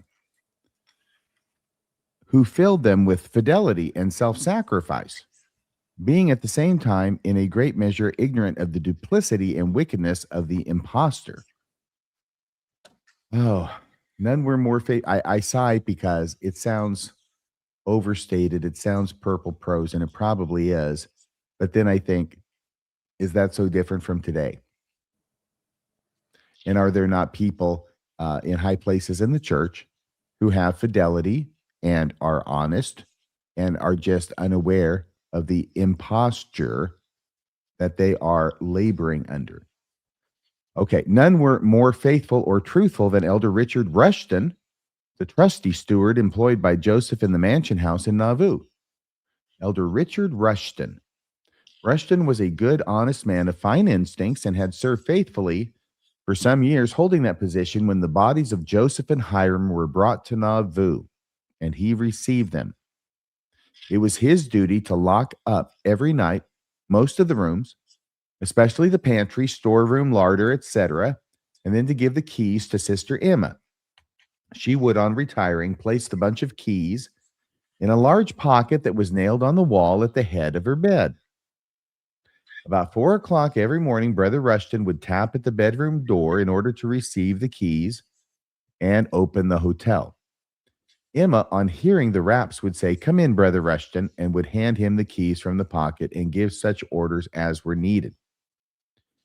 It so came to pass once upon a time that the groceries and other provisions necessary for the use of the hotel were nearly exhausted, and a famine seemed pending in the larder. Fortunately, however, Joseph sold a fine black horse which had been presented to him for $350 or so, and also a city lot or two. That's a heck of a price. And also a city lot or two for about $400.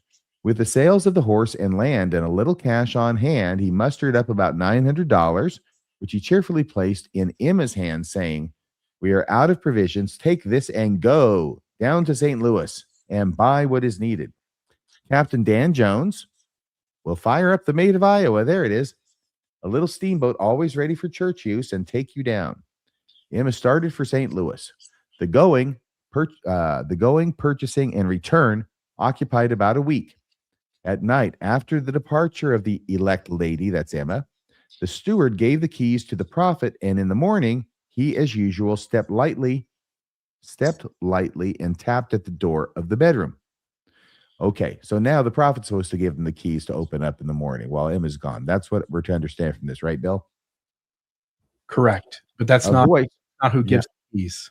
Yeah. A voice, strange to his ear, yet of feminine softness, rather startled him in response with the words, "Come in." He entered timidly, when lo and behold, there lay in Emma's bed and stead the beautiful and attractive young wife of Elder Edward Blossom, whom we haven't met yet. And by the way, I'll just note here, we need to go probably one more slide.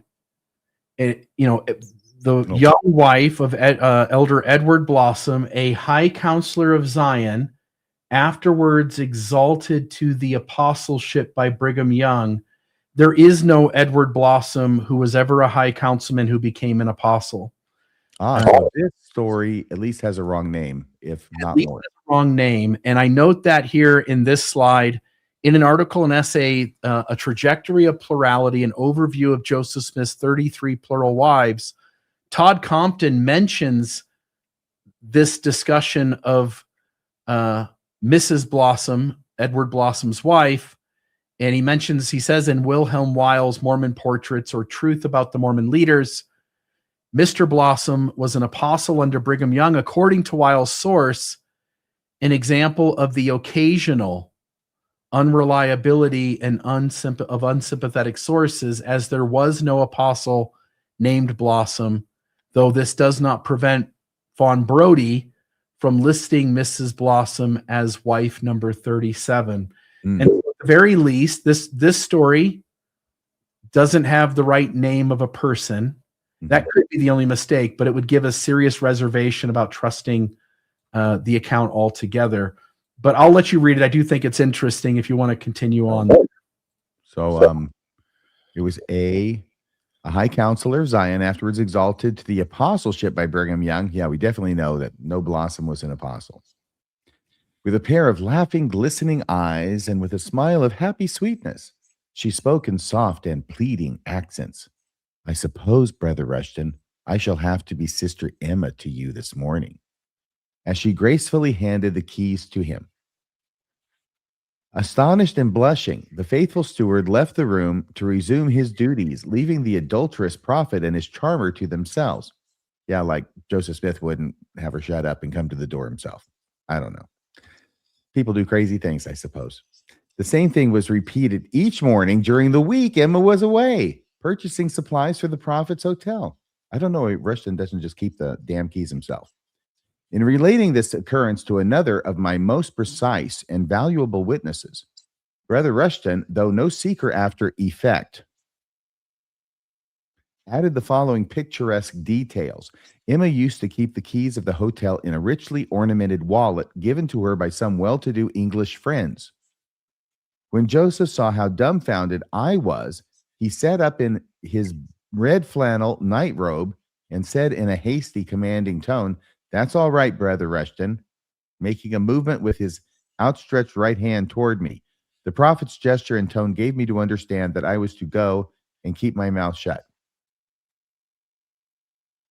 One afternoon, said Mr. Rushton, the steward, after the hurry of the dinner work was over, I was sitting in my little office when, looking through my window, I saw the prophet Joseph, followed by the two Partridge girls coming from the back part of the lot, and enter, all three, the little log cabin, which had been the first home in Nauvoo. So he's looking out through the window and watching them go into a different house. Is that right? A different cabin, Bill? The very first cabin in Nauvoo. Yep.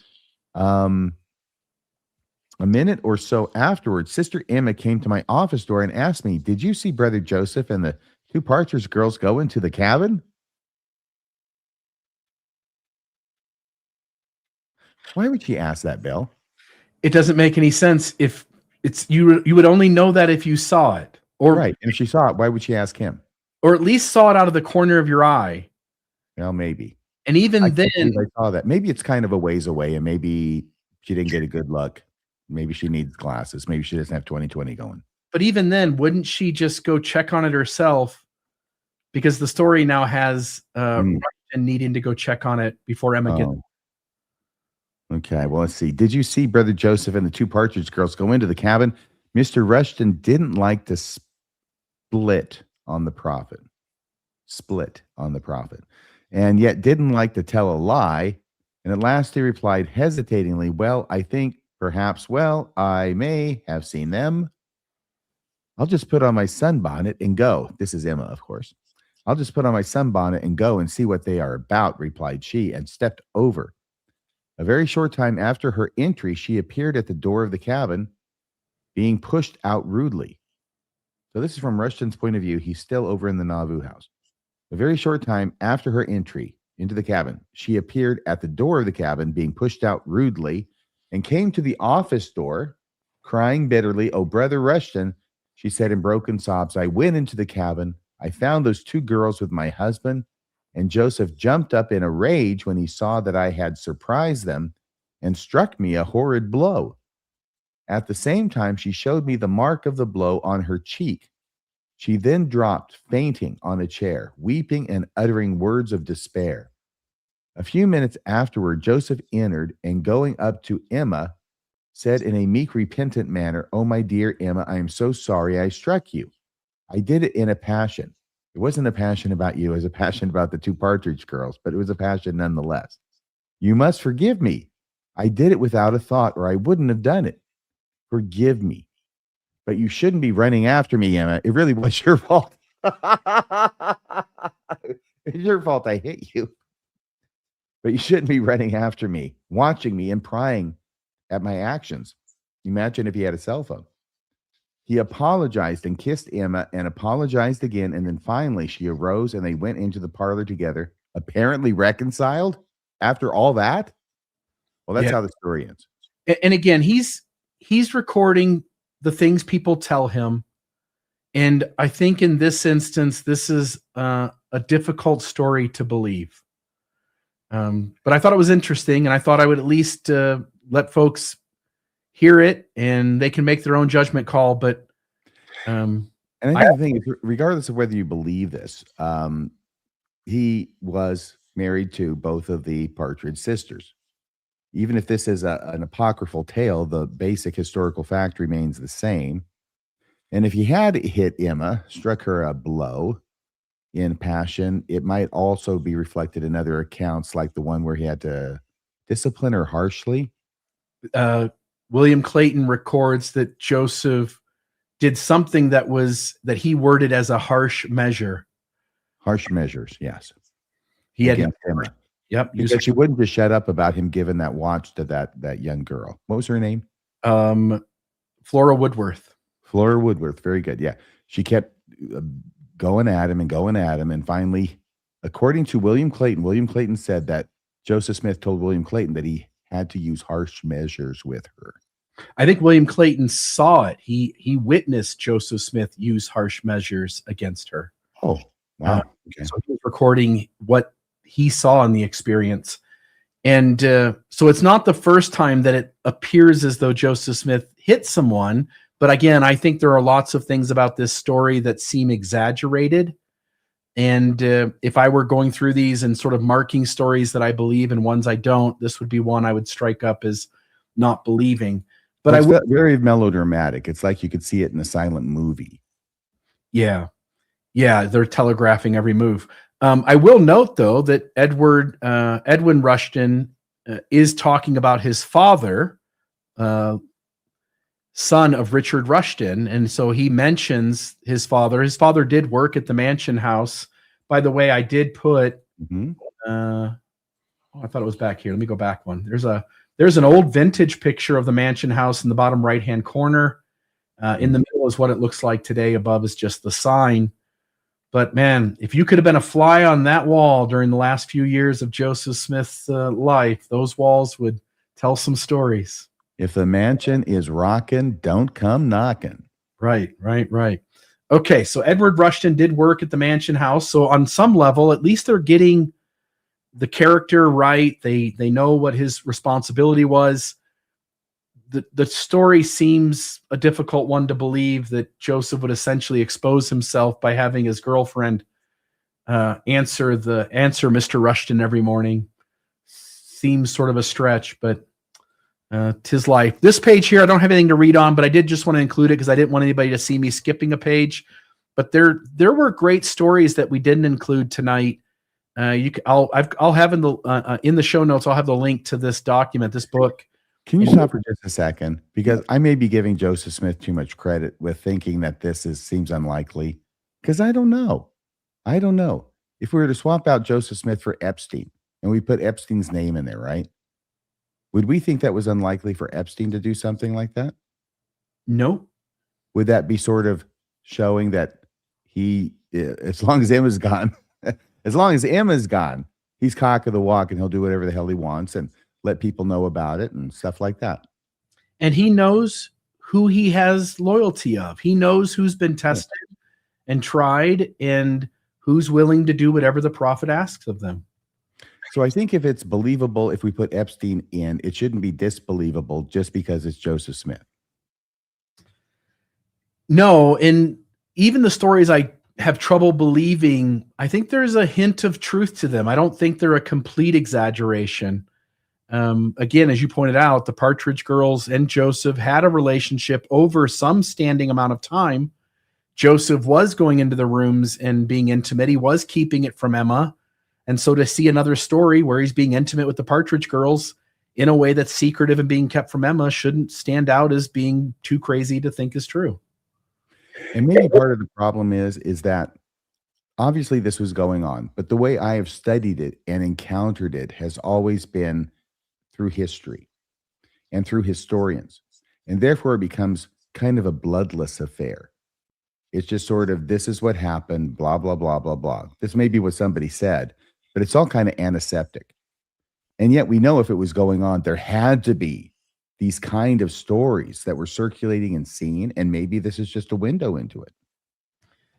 Yeah, rumors were abundant. Many of the people who left their testimonies said they saw things or were part of the aftermath of the thing happening.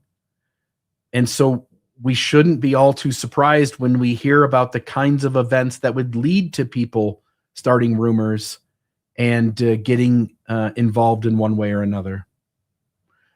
So yeah, I agree with you. Okay, so now on this one, I'll read this, and these were towards the end of that next chapter. I'm trying to think offhand. If I go back, maybe I can. It was at the top, right there, Nauvoo Pandemonium. And so these last few stories is where I thought it got the most interesting, and there was the most evidence backing up these stories. This one here I thought was great. Joseph Smith finally demanded the wives of all the 12 apostles that were at the home then in Nauvoo. And why not? Were the apostles not his slaves, his property, including all they had? Woman in Mormondom has been from the beginning a chattel, a man, a slave. That Joseph did demand and obtain the wives of the 12 is proved beyond doubt by irrefutable testimony. But there is further proof from a very high authority, Jedediah Grant, Brigham's counselor, and the soul of the horrible Reformation, which culminated in the Mountain Meadows Massacre, said in one of his harangues which were as bloody as they were filthy, quote, "Do you think that the prophet Joseph wanted the wives of the 12 that he asked for merely to gratify himself? No, he did it to try the brethren. But if President Young wants my wives or any of them, he can have them, etc. He didn't consult his wives. Oh, no. They are only like cattle, to be given away if desired. Is the Mormon woman equal to the man according to that? That was said publicly before thousands of hearers, men and women. Mormonism has produced the most abject slavery ever witnessed in the world. Hear Jeddy Grant again. Quote, what would a man of God say who felt right when Joseph asked him for his money? He would say yes, and I wish I had more to build up the kingdom of God. Or if he came and said, I want your wife, oh yes, he would say, there she is. There are plenty more. And Orson Pratt, another man of God, follows in the same strain. Quote, consecrate everything to the Lord that you have, flocks and herds, gold and silver, wearing apparel, watches, jewelry, your wives and children, of course. The wives have given themselves to their husband, and he has to consecrate them. They are the Lord's, his chosen prophets. He has only lent them to us. And I thought to myself, wouldn't it be interesting if Jedediah Grant actually did say this in a general conference? And so, I'm trying to look it up while you were talking. yeah, I've got it right here. This is in the Journal of Discourses by Brigham Young, Oh, volume 2. volume 2. I thought the footnote down there was to 1. This was a talk given on February 19th, 1854. A discourse by Elder Jedediah M. Grant delivered in the tabernacle. Did the prophet Joseph want every man's wife he asked for? He did not. Even if it's true that he did not actually want the wives that he asked for, Jedediah Grant is admitting that Joseph Smith went around asking for everybody's wife. Good point. Good point. This is an incredible quote. By the way, I can tell you right now, which are the wives that Joseph Smith didn't really want? The ones who said no. Yeah. Oh, I didn't want you anyway. Yeah. Yeah. He did not. But in that thing was the grand. By the way, did the prophet Joseph Smith want every man's wife that he asked for? He did not. Did he want some of the men's wives that he asked for? That sentence seems to suggest that yes is the answer to that. I think it demands that answer. Yeah. And history backs that up. He did not, but in that thing was the grand thread of the priesthood developed. The grand object in view was to try the people of God to see what was in them. Oh, I see. So why didn't you just have them kill their children? I mean, this is ridiculous. This guy's a nut job, but it's Jedediah Grant. But he does tell us, number one, that Joseph Smith was going around asking for guys' wives. And apparently there's some knowledge of it as well in some cases. And number two, that one of the reasons may have been given to try what's in them, right? To try their faith. Yeah. The grand object. Abrahamic sacrifice, right? Yeah. Jedediah Grant is admitting that Joseph Smith did this. And Thank so you, Jedediah Grant. No further questions, Your Honor. Yeah. And so if we go back to that talk, it makes perfect sense that there is truth to this story. Mm-hmm. It continues here. The grand object in view was to try the people of God to see what was in them. If such a man of God should come to me and say, I want your gold and silver or your wives, I should say, here they are. I wish I had more to give you. Take all that I have. Take all I have got. A man who has got the Spirit of God and the light of eternity in him has no trouble about such matters. He is heaping praise on the people who succumbed to Joseph's manipulation and gave their wives to him. Mm-hmm. That's what the really faithful people do. Yeah. And then you get Orson Pratt, and she, they point out both people talking. So this is Mrs. Pratt, I believe, and she's telling a story about her husband. This is the New York Herald. They interviewed a bunch of Mormons, but one of them they interviewed was Mrs. Pratt. This was on May 18th, 1877. This one was difficult for me to find. I knew what I was looking for. It took me about 3 hours to locate this. By the way, Jonah Barnes, it does take days to find things if you want to explore this stuff. So the name of the article in the newspaper was The Utah Theocracy, a Mormon wife and mother pictures her degradation, how she revolted from polygamy and was cursed by her husband. Orson Pratt's harem goes on and on. I don't wish to wrongfully accuse my husband, said Mrs. Pratt. By the way, she's interviewed multiple times in this paper. There was another instance in March of 1877 as well, where she speaks to the press. But she says, although we have been hopelessly separated for 10 years, I believed when he decided to enter upon the practice of polygamy that he did so not from any violence of individual passion, but from sheer fanaticism. Yep. He told me that he believed it was his duty to take other women besides myself to wife. And at first he said that this would make no difference in his affection for me, which would continue pure and single as it had ever been. All those false promises on the front end of a situation, huh? But think of the horror of such an announcement. He took wife after wife until they numbered 5, and for a long time they were kept away from me, and I was spared from intercourse with them. And of course, in the old language, that just means interaction. By and by, he told me that he intended to put these 5 women on an exact equality with me, that he should spend a week with one, a week with another, and so on, and that I should have the 6th week. The first wife gets the 6th week. Then patience forsook me. I told him plainly that I wouldn't endure it. I said, if you can take 5 weeks with your other wives, then you can take the 6th with them also. Good on her. Good on her. So just another sort of statement vouching for this stuff that gets said and done behind the scenes. Okay, and then there's this. This is the New York Herald, Friday, September 14th, 1877. This one was even more difficult to get my hands on. This is the one that I wanted. Mormon Oracles, How the Revelations of Smith and Brigham Were Manufactured. Heaven-Ordained Polygamy, Why Joe in the Old Original Prophet Had That Revelation. I think Mrs. Pratt is also being interviewed in this one. RFM, would you read this one? I think you're going to love what this has in it. Yeah, sure. Now, I'll tell you, this is it always Orson Pratt's wife, who's Sarah? Sarah Pratt is... She was the real proponent and mouth against polygamy who had been a Mormon, right?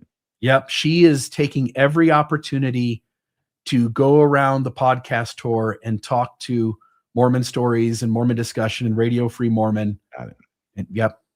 Because earlier I had said Parley P. Pratt, but then a reference was made to him being the Paul, the Apostle Paul of Mormonism, which is more Parley than Orson. And then I looked up, and apparently one of his wives, Parley's wives, was a Sarah, but I'd always heard that this person had been Orson Pratt's wife. That this Sarah Pratt had been. I thought this was Parley's wife that's talking in that previous story, but story? What's that? Yeah, Orson Pratt's harem. Well, that article had lots of things in it. It is possible that Sarah Pratt is talking about her experience, and then below that it talks about Orson Pratt's harem. But that's the harem right there, the 5. Okay, gotcha. Okay, sorry. I think so. I think it's Orson Pratt's wife, and it probably has been throughout, though I don't know what that Paul thing was about. Okay, he was, however, is this Joseph? Successful in return to Nauvoo? No, I think this is Orson Pratt, because it's going to be Mrs. Pratt that comes in here and talks at a moment. Yeah, he was, however, successful. Okay, and returned to, apparently he was doing some kind of a debate, I think, with the Calvinists. He returned to Nauvoo, where he became almost insane over the charge which his wife made against the prophet Smith.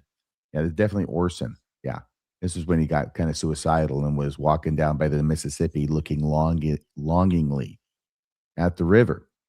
The prophet Smith, in which she alleged, this is Sarah, that Smith had attempted to seduce her during the absence of her missionary husband. Yeah, this is that story. Pratt was at first violent and enraged against the prophet. He was consequently cut off from the church and took it so much to heart that he wandered in the woods like a crazy man. Companies of men were sent after him, found him, brought him back to Nauvoo, and in course of time, he was readmitted into the church. He has been warmly devoted to the memory of his prophet since his death, but whether he believed his wife or Smith, no one knows. So his wife says, Joseph Smith came on to me, and Joseph says, no, I didn't know such thing, right?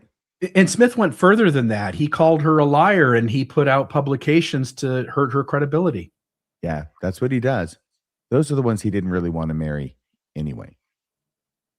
It is said that the prophet admitted to him, Orson, the attempt he made upon his wife's virtue. So it is said that Joseph admitted that to to Orson, but that it was only done to see whether she was true to her absent husband. You see, I told you, anytime he finds a woman who says no and will not do it, then she gets traduced, and it becomes this was a test of your faith. I was just kidding, right? I was just kidding when I asked you to marry me. And when I said that God has commanded me and given this commandment that I'm supposed to marry multiple women, I was kidding about that.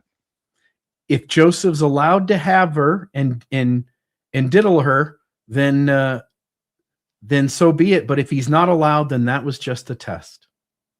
So it is said that this is what he told, that later on, apparently Joseph admitted to Orson, it is said, that he did try to do this to Orson's wife, but it was only a test. Orson, come on. And a test that apparently she would have passed then, which would raise the question, why did he get all those affidavits and publish them against her if she had passed the test? It is said that the prophet admitted to it. Okay, blah, blah, blah. I read that before. This Mrs. Pratt and nearly all her children are apostates in Salt Lake and have given Brigham no little trouble of late years.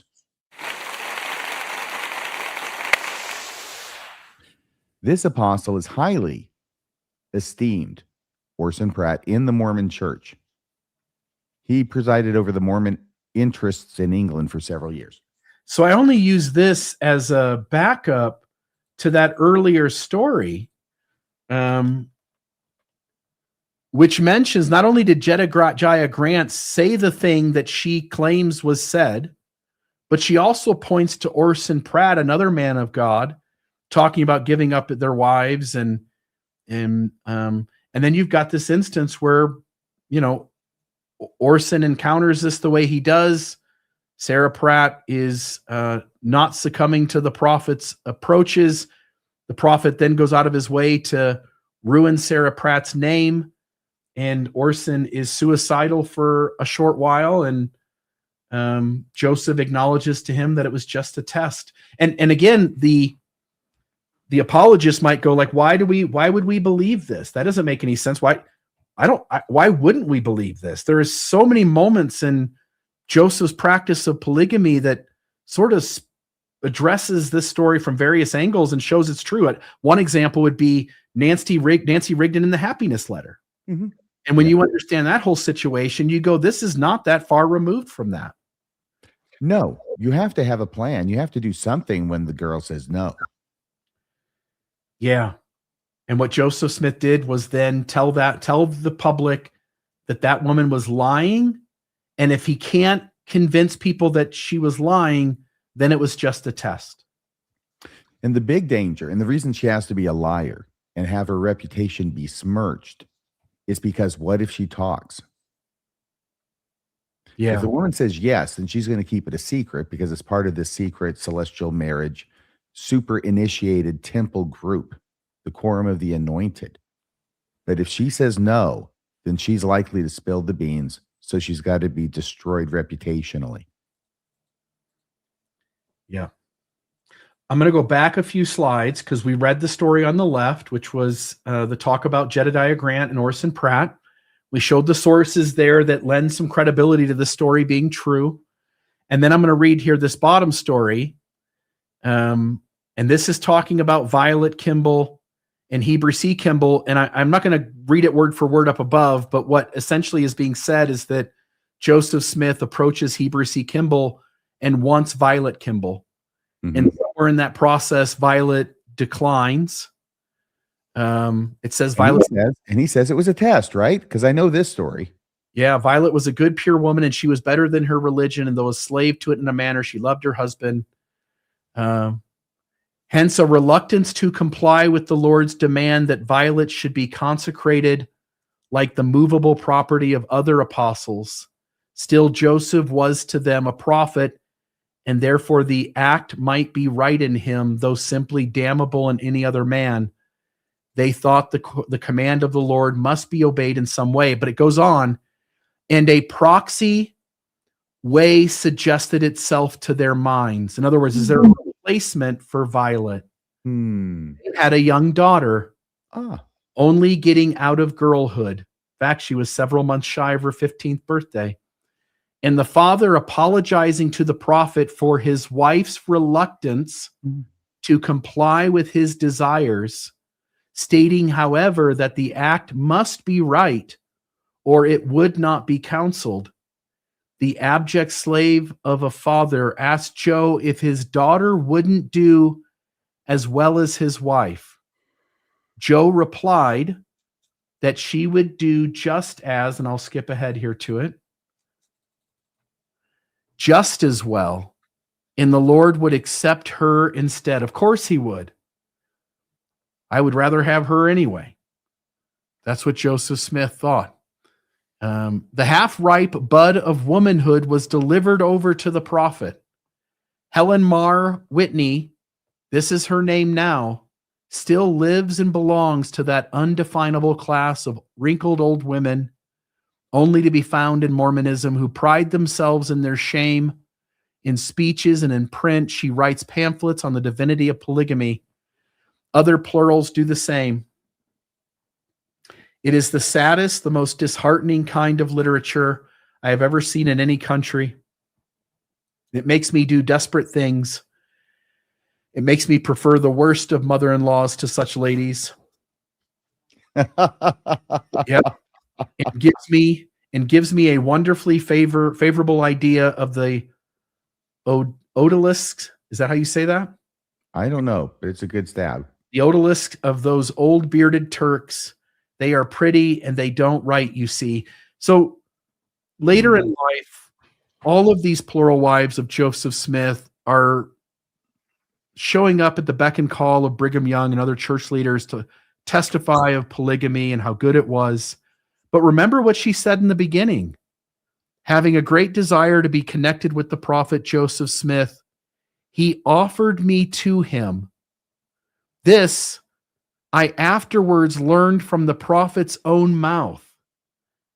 My father had but one ewe lamb, but willingly laid her upon the altar.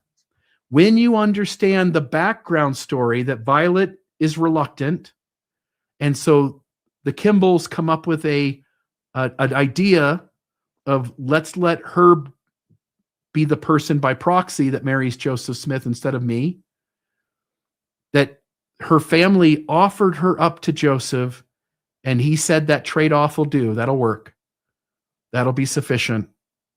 It makes so much sense now when we go and look at Helen Mar Kimball's words, and we see her saying, having a great desire to be connected. She's saying her family, her dad having a great desire to be connected with the prophet Joseph, offered me to him. This I afterwards learned from the prophet's own mouth. Because you can imagine this 14-year-old going, why would you do this? Like, you're the prophet. Why are you coming after a child? And Joseph's natural answer is, your dad's the one who did this. Not me. I was making some other request, and your dad saw you as the way to switch out what I had asked for something else. My father had but one ewe lamb, but willingly laid her upon the altar. That makes a lot of sense. And that's obviously a reference, in a sense, to Abraham being requested to sacrifice his own child, a.k.a. Eber C. Kimball being asked to sacrifice his wife, that the lamb is found, right? When Abraham goes to sacrifice his kid, the angel comes down and says that there is a lamb that can now be laid on the altar as a replacement for Abraham's child. And Helen Mar Kimball, at least on some level, it seems to me that she's at least maybe in part referencing that. That being a ram instead of a ewe lamb, I would suggest that perhaps it might be referencing the parable that Nathan the prophet told David in order to shame him for taking that wife, the one that's famous that I can't remember, Bathsheba, from Uriah the Hittite, because he only had the one ewe lamb, and David had hundreds. You remember that, right? Thou art the man. Yeah, and he sends he's Bathsheba's husband to the front lines of the battle where he's killed. Yeah, has the troops withdraw in the heat of the battle. By the way, an odalisk Odalisque is a female slave or concubine in a harem, especially one in the seraglio of the Sultan of Turkey. So that's the connection there. It's a member of a harem. And then this is the last story. RFM, will you read this one? This is the last one we'll read for the night, and we're at the 8:00 mark. And I'll put the link in the show notes if anybody wants to come on and ask anything about what we've gone over tonight. You're free to, but this will be the last story. Okay, so the other intended victim who escaped the prophet's clutches was high-spirited Mrs. Sarah M. Pratt. She stoutly repelled his repeated approaches, though she had to pay the penalty for refusing to consecrate her honor. She has been ever since hated and slandered by the Mormon leaders. Joe threatened her if she divulged to her husband or anyone else what he had proposed, adding, "If you do, I will ruin your character. I will deny everything, and the church will believe me and not you. My standing in the church must be upheld at any cost and sacrifice." He kept his word. He tried to starve her and her children. He used all his influence against her, even leading mob demonstrations for that purpose and abusing her from the pulpit. He caused evil reports to be circulated about her and tried to make her an object of detestation as an apostate. Brigham Young took up Joseph's course in this, as he did in everything else, and tried to rob her of her modest property in Salt Lake City, the support of herself and a family of small children, mostly sons, whom she has reared to man's estate and who would do honor to any community. Her husband, Orson Pratt, who became under the influence of polygamy as coarsely selfish as any other polyg, went so far in his abject slavery as to join Prophet Brigham in his attempt to defraud the victim, his own wife, and the mother of his children. It was my earliest interview with Mrs. Pratt in January 1885, which gave me the first insight into the pernicious working of a system invented by impostors and carried out by outlaws all the way through. Yeah, I did think it was interesting, by the way. I've heard fundamentalists refer to each other, and I've also heard what they would consider Gentiles, but Mormons or other people in, like, say, Southern Utah, for instance, referring to those in the fundamentalist sects as pligs. And in my mind, it was always PLYG. But here's the first reference I'd ever see, or the earliest reference of me ever seeing that being used down there on the bottom left, a POLYG, a polyg. I thought that was kind of interesting. But again, just a note, this story shouldn't stand out as something unbelievable. This is very much along the lines of what happened with Nancy Rigdon in the Happiness Letter. Joseph, when Nancy turned down his approach, Joseph went out of his way to besmirch Nancy Rigdon and to put out material into the public that would distance him from having to be accountable for what she was charging him with or what she was angry about. So anyway, I think that's interesting. I'll put the links in the show notes. You can read this. Your thoughts, RFM? I thought these stories are interesting. I think some of them are likely true. I think some of them are either false or highly embellished. And but I think the stories are certainly interesting and point to how ex-Mormons in Utah in the 1880s, how they perceived Joseph Smith, how they perceived polygamy, and likely what they were discussing with each other in the same way that we discuss these things today. Yeah, and to the extent that they are recollecting and reciting things that they claim to have had direct knowledge of, I think that's valuable. You have to take into account if they have any grudge or bias against Joseph Smith that might be infecting what it is they're relating in some way. But, you know, it's direct evidence. It's admissible. Yeah. The book itself is really interesting. I need to spend time reading through it. But when I saw that chapter, the Don Juan of Nauvoo, and the believer and the apologist wants to rush in. And by the way, folks, the link there is in the chat. If you want to come into the show and have a question or comment, feel free. Otherwise, we'll just end it here in a second. But when you grow up as a believing Mormon, you have this very innocent story about Joseph Smith and about the church. And it's only because the church isn't the story that you were told about it, and Joseph Smith isn't the story about Joseph Smith that you were told about him, that you begin to make allowances in your head for like, oh yeah, well, you're right. Like he did have sex with children, but here's how I make it okay. But you're right. The Book of Abraham isn't on the Egyptian papyri, but here's how I make it okay. And that goes for Book of Mormon and racism and Native American theology and polygamy here that we talk about. As a believer, I wonder, like, at what point do you stop giving the benefit of the doubt to the church when the reality of Joseph Smith or the reality of the church continues to much more closely match up with the way the critic sees the data and the data that the critic makes you aware of? At some point, you start to look at these stories and you go, man, some of them sound pretty, exotic and unbelievable. But then you look at the rest of things that are happening in Mormonism around polygamy, for instance, and you go like, it's not any more crazy than the Partridge Sisters having a second sealing and Emma only knowing about it as if it's the first one, or right? Like these stories are already crazy. Mm-hmm. And so at what point do you go like, I need to stop discrediting every story that I can't prove is true when so many crazy stories turn out to be true? Maybe my first thing I should do is give the benefit of the doubt to the critic and ask the church to prove that story is not true. Anyway. Yeah, I just wanted to underscore what I'd said there toward the end. I think I said a very soft if, and it may have sounded like it's direct evidence and therefore admissible.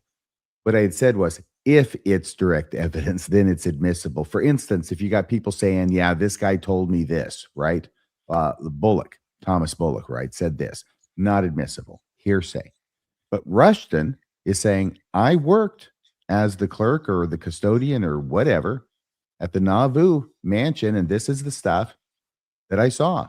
And this happened. I saw Joseph go in, and here comes Emma saying, did you see Joseph go in? I see Emma go over there, and all this stuff, that's admissible. That is direct evidence. Whether it's true is a different issue, and that's why God created cross-examination, but it's admissible.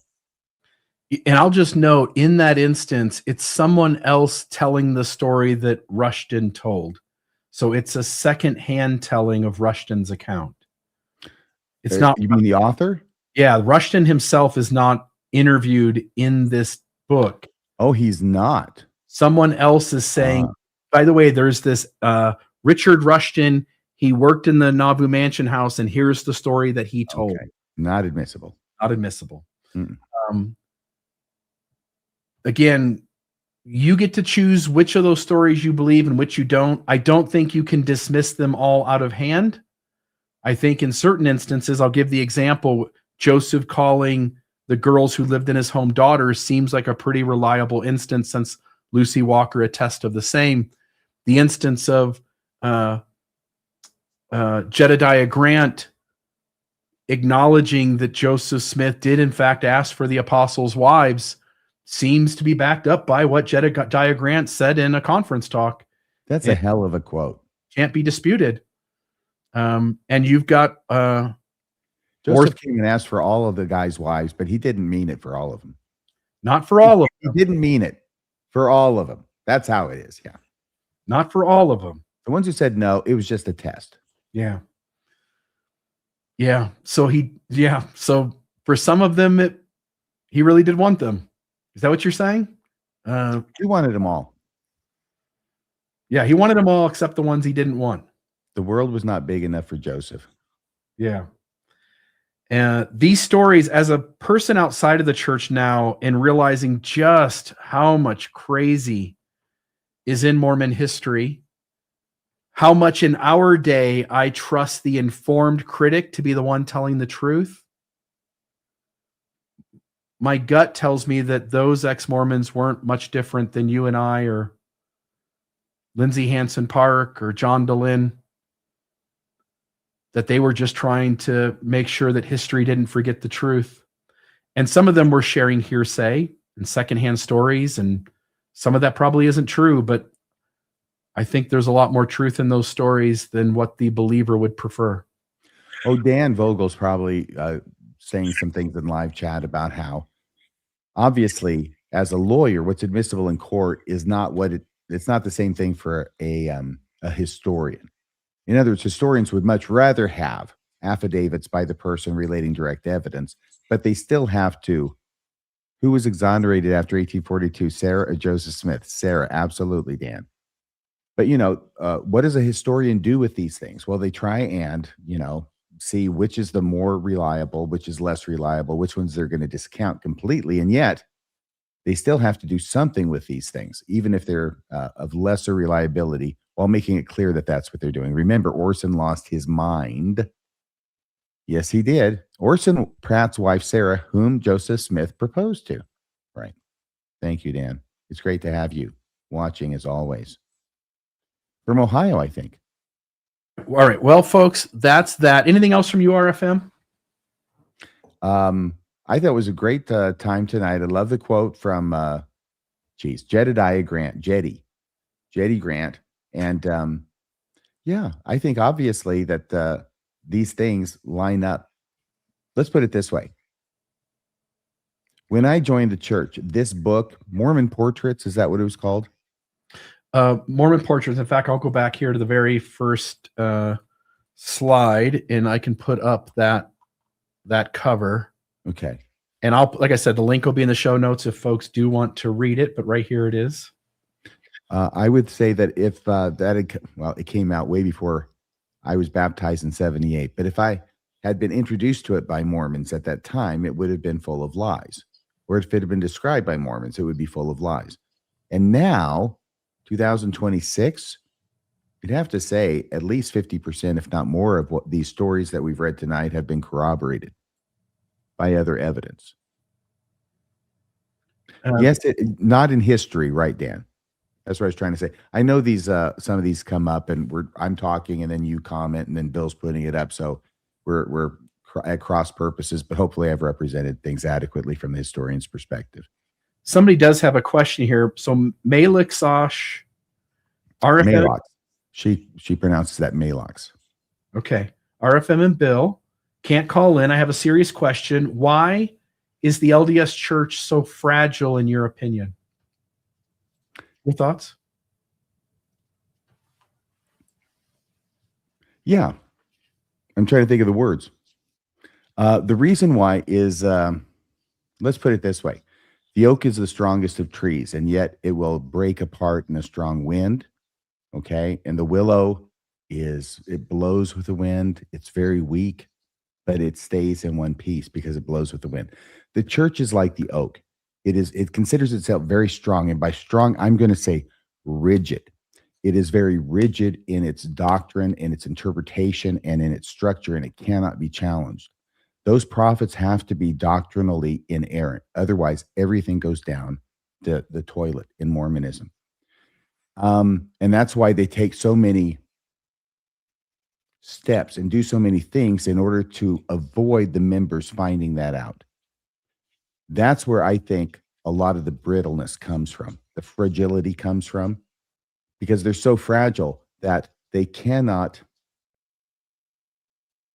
as a rule, confront any evidence that the Mormon prophets get doctrine wrong. And therefore, they're always right. So I think that's part of the brittleness and fragility. What do you think, Bill? Joseph Smith and those who came after created a very unique religion that parted ways with Catholicism, that parted ways with Protestantism, and hence created very independent, unique views in theology, doctrinal pronouncements, practicing polygamy, and creating a race band, claiming that Egyptian papyri contained the Book of Abraham, or that it was Joseph Smith's job to restore the Bible to its original uncorrupted form. And so you see all of these extravagant claims that in the moment they're made are difficult to disprove. There's not enough information for the person listening to the message to make that kind of a decision. And there's something about the human brain that is just attracted to that kind of, I'll say a crazy word here, fantastical claims, right? You make these really extravagant claims, and the human mind just wants to follow that. It's amused on some level and entertained, and it seems like if I'm going to believe something, this is something incredible to believe. And the other thing that Mormonism did was Joseph Smith instructed the Mormons to be a record-keeping people, and this religion starts at a time in human history when it really is possible for the average person in the system to keep good records. And so you have the command to keep them and the capability to keep them. And it was just inevitable that as time went on and we were able to collect data around any one of these issues, such as claiming that this Egyptian papyri contained the Book of Abraham, it became obvious and unstoppable that all of these claims were just going to hit contradictions. They were going to meet data that said that they weren't true. And now you had the records all around you to back up that it was bullshit that was happening. And so I think Mormonism's extravagant claims combined with its record keeping to the critical thinker is its demise.